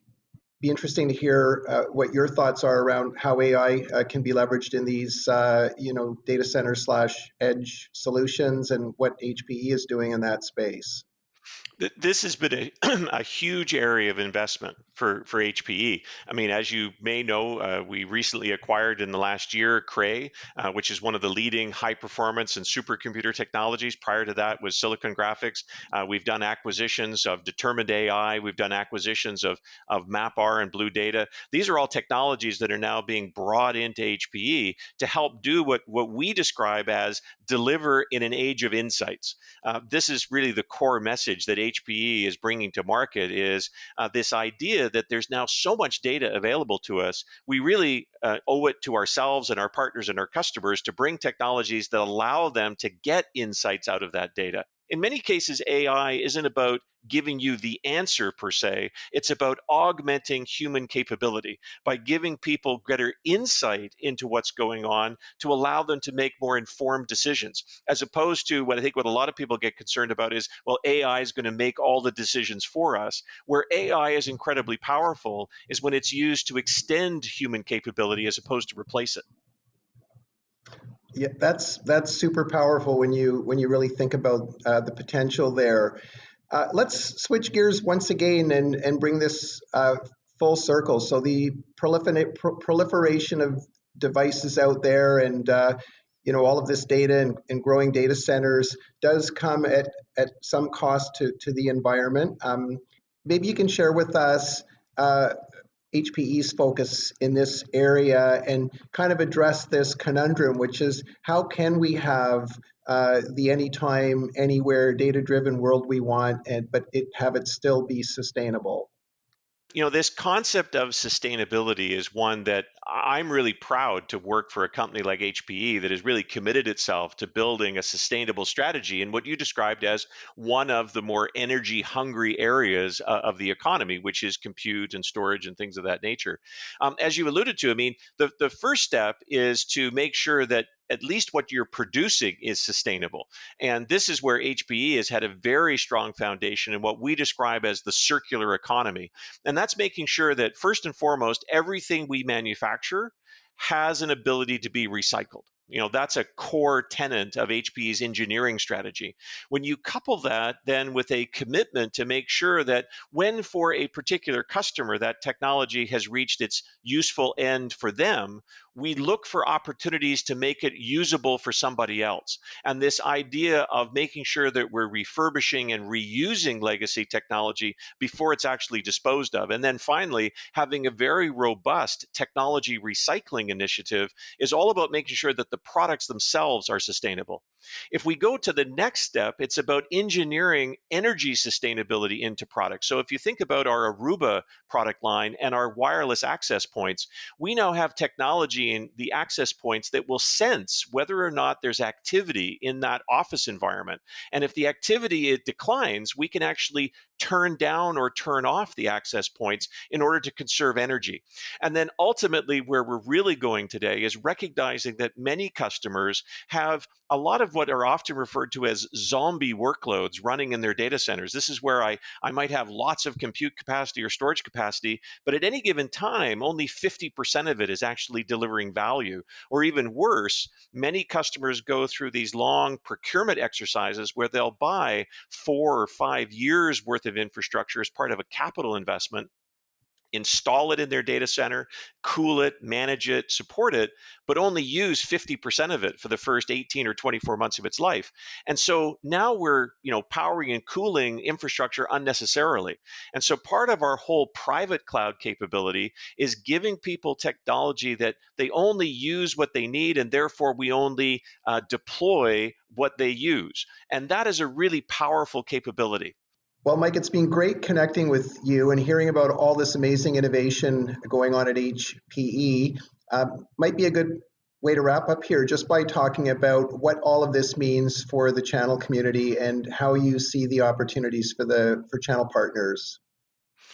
Yeah, I mean, there hasn't been a more exciting time for partners in the ecosystem. If you think about it, business today is all run by technology. And so there's an opportunity for us and our partners to engage at all areas of the business, not just in the IT organization. And many of the technologies we talked about today, those are technologies that are applicable to the HR departments, to the sales departments, to the operations departments. There's a tremendous opportunity to increase the scope of activity for our partners inside of customers. And then more importantly, there's a tremendous opportunity, just as we've done at HPE, expanding our portfolio beyond traditional compute and storage to include containerization and AI and supercomputing, to include the IoT conversation we had and application development resources. All of these are areas that our partners can get involved in now to expand the types of services that they bring to customers. And so, it couldn't be more exciting for us in this industry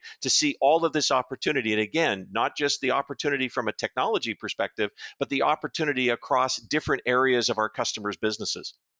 That's a great way to wrap this session up, Mike. Lots of opportunity for the channel. It's been great connecting with you today, and we'll look forward to hopefully seeing you live sometime in the not too distant future. Very good. Thanks, Lloyd.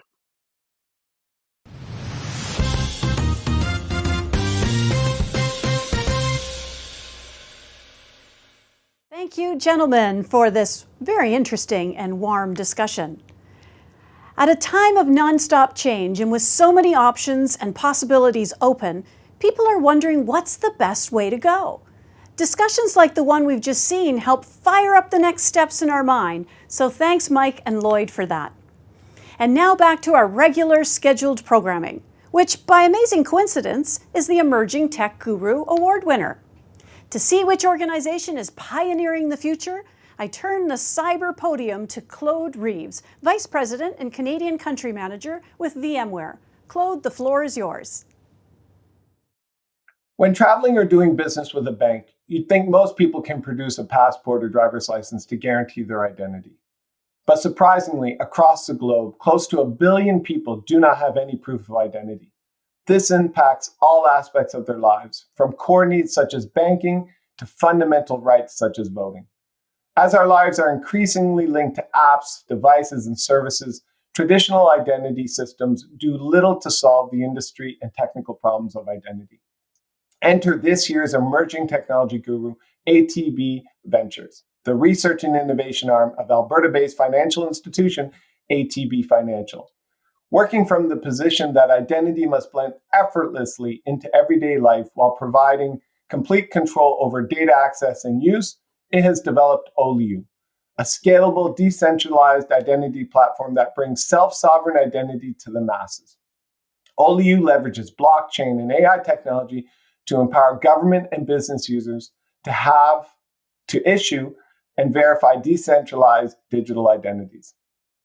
Let's watch this video to see how 2022 emerging technology guru ATB Ventures is pushing paper-based documents to the recycling bin. Launched in 2020, ATB Ventures is the research and development arm of ATB Financial, an Alberta-based financial institution that houses a diverse team of entrepreneurs, inventors, and data scientists who share a passion for technology.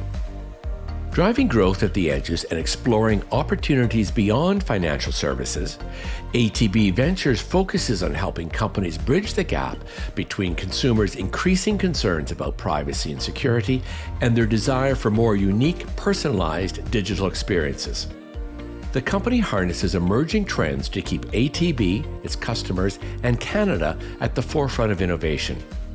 ATB's venture blockchain identity management solution, Oliu, and digital credential wallet Proof allow businesses and regulators to develop use cases and issue, use, and verify digital credentials in a secure sandbox environment. ATB Ventures recently collaborated with the Government of Canada to provide the technology platform to support their National Digital Trust Service proof of concept. With traditional identity solutions challenged with inaccessibility, privacy issues, and data insecurity, increasingly, governments, financial institutions, and consumers are all coming to the same conclusion. Self-sovereign digital credentials are needed now. And ATB Ventures says it is proud to be part of the movement to advance SSID in Canada. Congratulations to ATB Ventures for winning this year's Channel Innovation Emerging Technologies Guru Award.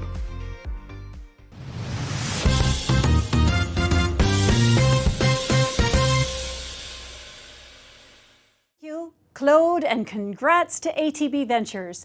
The idea of digital identity has been a tenet of science fiction movies for years. I'm glad to see it's finally coming to fruition. We've been dealing with some heavy topics. It's time for a little fun. Let me introduce John Camilleri from HP, our quiz sponsor for today. Please tell us how this is going to work, John. Thanks, Corrine. HP is proud to be today's sponsor for this year's quiz. If you've been to one of these events, you'll know how the quiz works. We pose some questions and you in the audience answer them. We'll show you the results and you can compare yourself to the rest of the audience. Participating in the quiz is easy. The questions will appear on the right-hand side of the screen or below the window where I am right now if you are on a mobile device. If you are in full screen mode, you won't be able to see it. So take yourself out of full screen and play along. It will be fun. If you haven't already entered your name and accepted the terms of the chat on the chat box, please do so now and you can participate in our quiz. We'll see the results live, so you'll be able to compare yourself to your colleagues in the audience. With that, let's get started. Thanks, John, for that great introduction. Now let's get started. Despite the turmoil of 2020, almost a quarter of solution providers in the Canadian Top 100 for 2021 saw an increase of revenue of 10%, 20% or more, 50% or more, or none of the above. Feel free to put your answer in the chat. You got it, 20% or more if that's what you selected. More is amazing as so many companies across the country work to keep their doors open. The channel, for all its pandemic-inspired troubles, has for the most part enjoyed a place of privilege for the past 2 years, helping organizations keep their employees working. Okay, question number 2. More than 90% of respondents in last year's Top 100 said they were looking forward to what in 2022? Eating in restaurants? Wearing pants with a waistband? Hiring more staff? Or D, running a marathon? If you said C, hiring more staff, that is you. If you can find them, it's become a challenge, as you heard in our earlier panel discussion. Question number 3. What do Compugen and CompuCom Canada have in common? Their names begin with Compu, revenues of more than 400 million, making the top 10 list for Canadian solution providers in both 2021 and 2022, or D, all of the above? Jeopardy music here. The answer is D, all of the above, and we are so proud to have them represented here this afternoon. Number 4, in 2021, the most important certification for Canadian solution providers was for security, vaccinations, project management, or D, networking. This is a tough one, but if you said either or both A and B as correct answers, you are right. Number 5, the top challenges facing solution providers include supply chain challenges impacting inventory levels, finding new clients and performing network analysis, operation costs and evolving security threats, or D, all of the above. Another one. D, all of the above is the correct answer. Which of the following are HP's ambitious climate action goals? A, reach 75% circularity for products and packaging by 2023. Achieve net zero greenhouse gas emissions across the HP value chain by 2040. C, reach carbon neutrality and zero waste in HP operations by 2025. Or D, all of the above. Well, once again, the correct answer is D, all of the above. Great work, HP. Thanks everybody for playing. How did you do? Okay, I'd now like to introduce you to Rob Brown of HPE, who will introduce our next award winner. Rob, the floor is all yours. The past 2 years have brought unprecedented change. The fact that for the second year you're watching this conference and award show on a monitor and possibly even your sweatpants, as opposed to a conference room and in the company of your colleagues, pays testament in just one small way that the workplace has forever changed. In fact, the past 2 years have seen a series of rapid changes that have required companies like our 2022 Remote Work and Collaborative Spaces Wunderkind to provide customers with the opportunities to pivot from standard in-office environments to creative and secure remote or hybrid working conditions. Halifax-based Graybar Corporation, an electrical distribution company, was one such company. With operations in over 30 locations across the country, it needed a system that would allow employees to work from any location. After studying the problem, our 2022 Remote Work and Collaborative Spaces Wunderkind Corel Corporation, an Ottawa-based software company, introduced Graybar to Parallel's RAS. How did Corel energize Graybar's business and shine a light on the power of collaborative working? Let's listen in to their story. Corel has been enabling organizations to reach their full creative potential for more than 30 years. With a rich portfolio of creative, collaborative, and productivity solutions, Corel provides the full range of tools organizations need to succeed, large or small. Additionally, its expansive partner network and support structure leave no question unanswered.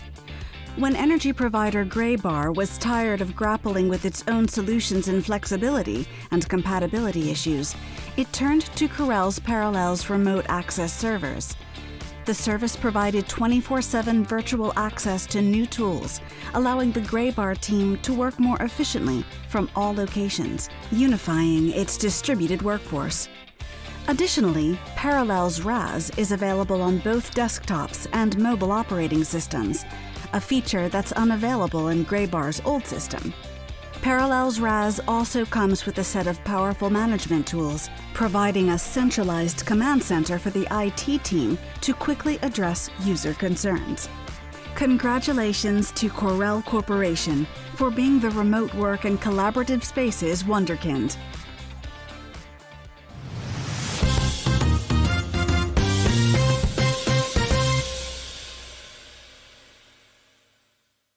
Congratulations to Corel on their wonderful win. This is a special organization that's been around a long time, and we're glad to see they're still very much in the mix. Our CDN 2022 number 3 solution provider seems to have a death grip on the number 3 spot. A technology integrator for organizations of all sizes, it has continued to grow its presence in Canada after tripling its size following the acquisition and integration of PCM Inc. in August 2019. Building on that fantastic momentum, our number 3 solution provider continued to scale its server and storage business, hybrid cloud, and IT modernization, as well as its transformation consulting services. They continue to introduce their end-to-end capabilities from the US into Canada through multi-vendor solutions that enable digital transformation for small, mid-sized, and corporate enterprise commercial clients, as well as governments and educational institutions across Canada. Please join me in congratulating Insight Canada as the CDN number 3 Solution Provider of the Year. Insight Canada helps businesses globally with its Insight Intelligent Technology solutions. The company serves industries such as education, hospitality, government, SMBs, and construction. Insight offers business solutions and services like cloud, managed print services, software asset management, security, and storage. Over the past year, the company has seen the impact of supply chain issues and the talent and skills shortage plaguing the tech sector. However, in the next 12 months, Insight expects many of its solutions to grow. Increase in data centers, digital signage, and mobile device management is projected. In addition, significant growth is forecasted for cloud, AI and cognitive, SaaS, and security. Insight is looking to expand its company with more employees this year, especially within its security, mobility, IoT, cloud, and privacy teams. In 2021, Insight was able to improve its internal sales practice and revenue per employee. It also successfully improved its marketing strategy.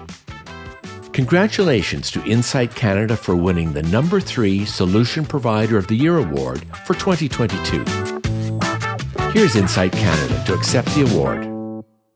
On behalf of Insight Canada, I want to say thank you to the Channel Innovation team for recognizing us as one of the top 100 solution providers in Canada. As we transition from really being an IT provider to a solutions provider, I really have to thank our clients for supporting us in what we're doing, our partners especially for what they do, but most of all, I want to thank our teammates who rally behind what Insight is becoming.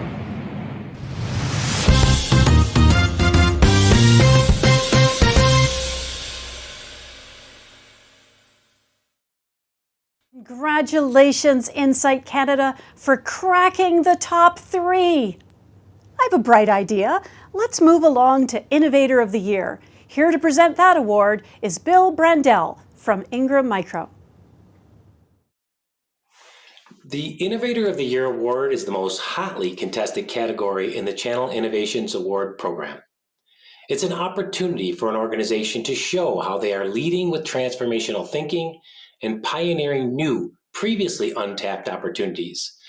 Submissions this year included ways for companies to scale without losing the personal touch, how to modernize code during a migration, and the elimination of pen and paper in emergency management situations, along with many others.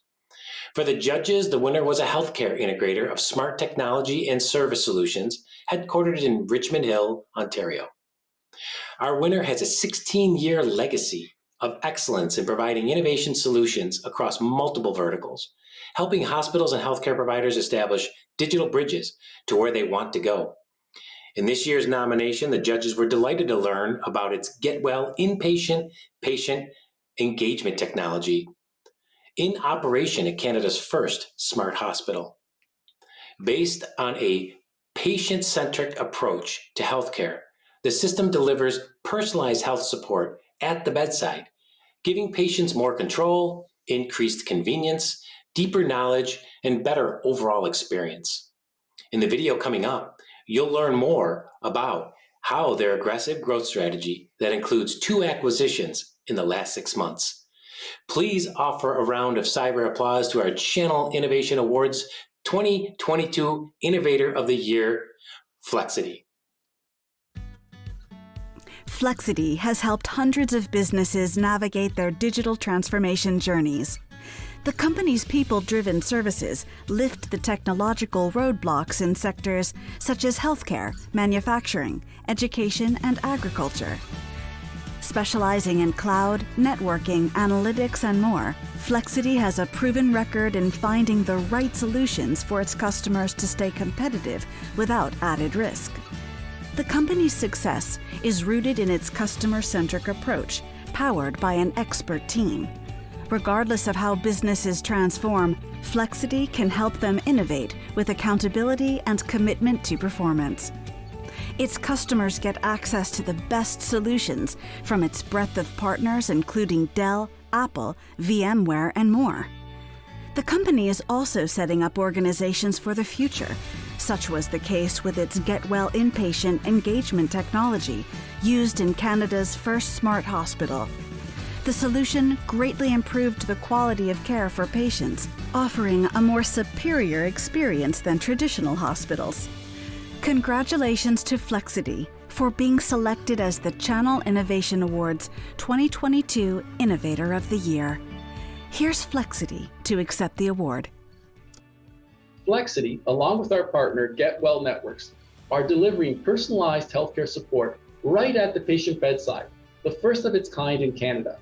Our FlexHealth branded strategic approach permits clinicians to focus their time on what matters the most, the patient.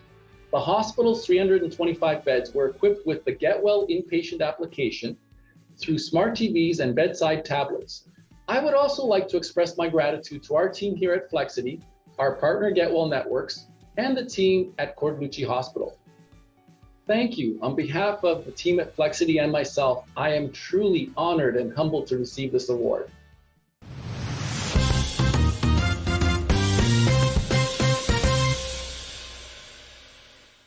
Congratulations, Flexity! I'm a big fan of patient-centric healthcare. With our aging population and a shortage of medical care, the more information we can put in the hands of healthcare consumers, allowing them to control their own care, the better. Keep up the great work, Flexity. Well, we're getting closer to the end. Here to introduce the #2 solution provider of the year, the big competition, is Bill Brendel from Ingram Micro. This year's #2 solution provider is a software-focused IT company. They help organizations to be more agile and innovative. It is Microsoft's largest cloud deployment partner and Microsoft Azure Partner of North America, as ranked by Microsoft themselves. In 2021, they went public to attract investment that will allow them to add the growth they're looking for. The timing seemed right, said company leaders. We felt that it was a good time to do it as a natural evolution of the company. Our #2 ranked solution provider was a publicly traded company almost a decade ago, but went private in 2013 and have enjoyed year-over-year growth ever since. They had a stronghold on the top spot several years ago, so it will be interesting to watch to see if the new innovative approach can push them back to the top of the list. It is a testament to the company that they have led clients to the cloud and helped them build the workplace of tomorrow. They have been voted as one of Canada's best workplaces for 15 straight years. So congratulations to SoftChoice as the #2 solution provider of the year. SoftChoice is a technology solutions and service provider. SoftChoice provides its customers with solutions such as cloud, data centers, software asset management, security, and storage. Last year, SoftChoice expanded its cloud offerings, launching the SoftChoice Cloud Management Services. The service was created to simplify, streamline, and bring transparency to how organizations operate in the cloud. In October of 2021, the company announced a multi-year agreement with Amazon Web Services to enhance SoftChoice's cloud expertise and develop new capabilities. This year, SoftChoice was named the 2022 VMware Partner of the Year. The company was recognized for delivering the most customer value and impact to their organizations by creating on-prem to cloud and as-a-service opportunities. Congratulations to SoftChoice for winning the #2 Solution Provider of the Year award for 2022.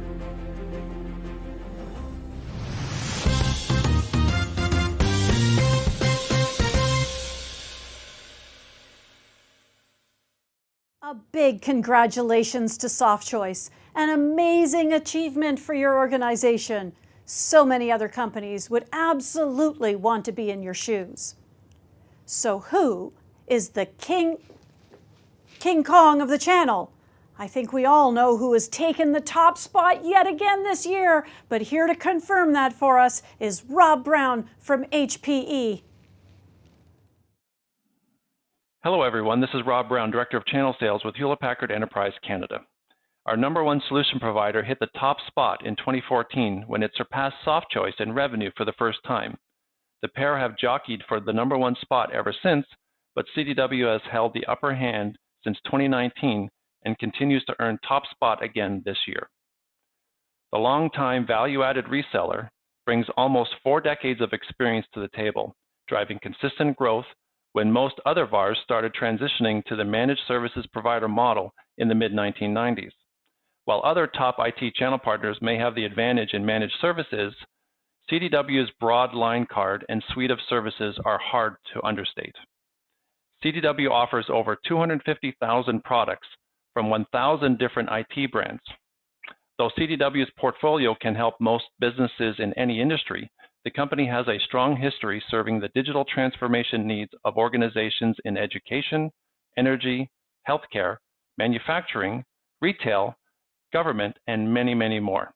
Congratulations to the entire team at CDW. CDW Canada is a provider of technology solutions for government business, healthcare, and education.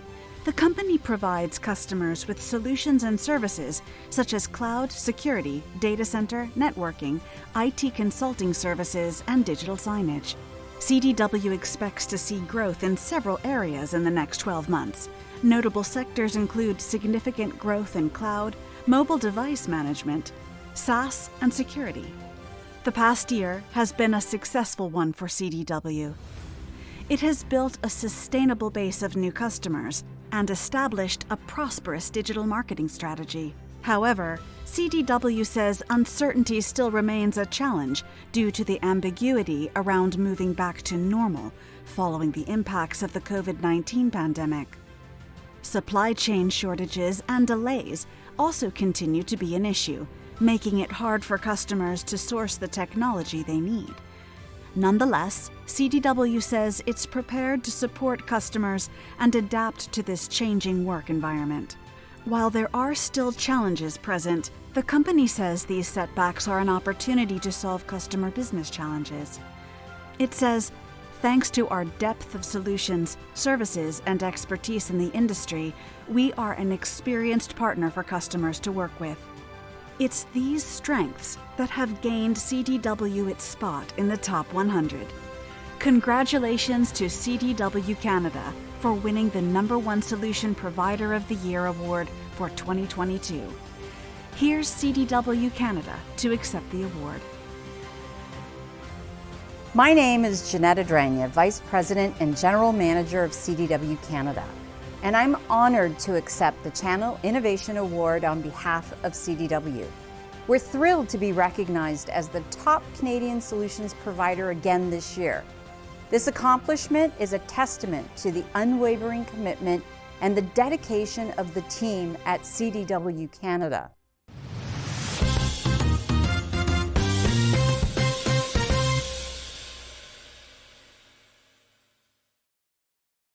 Congratulations, CDW, and all of the companies that ranked on this year's list. And congratulations to all of our 2022 Channel Innovation Award winners.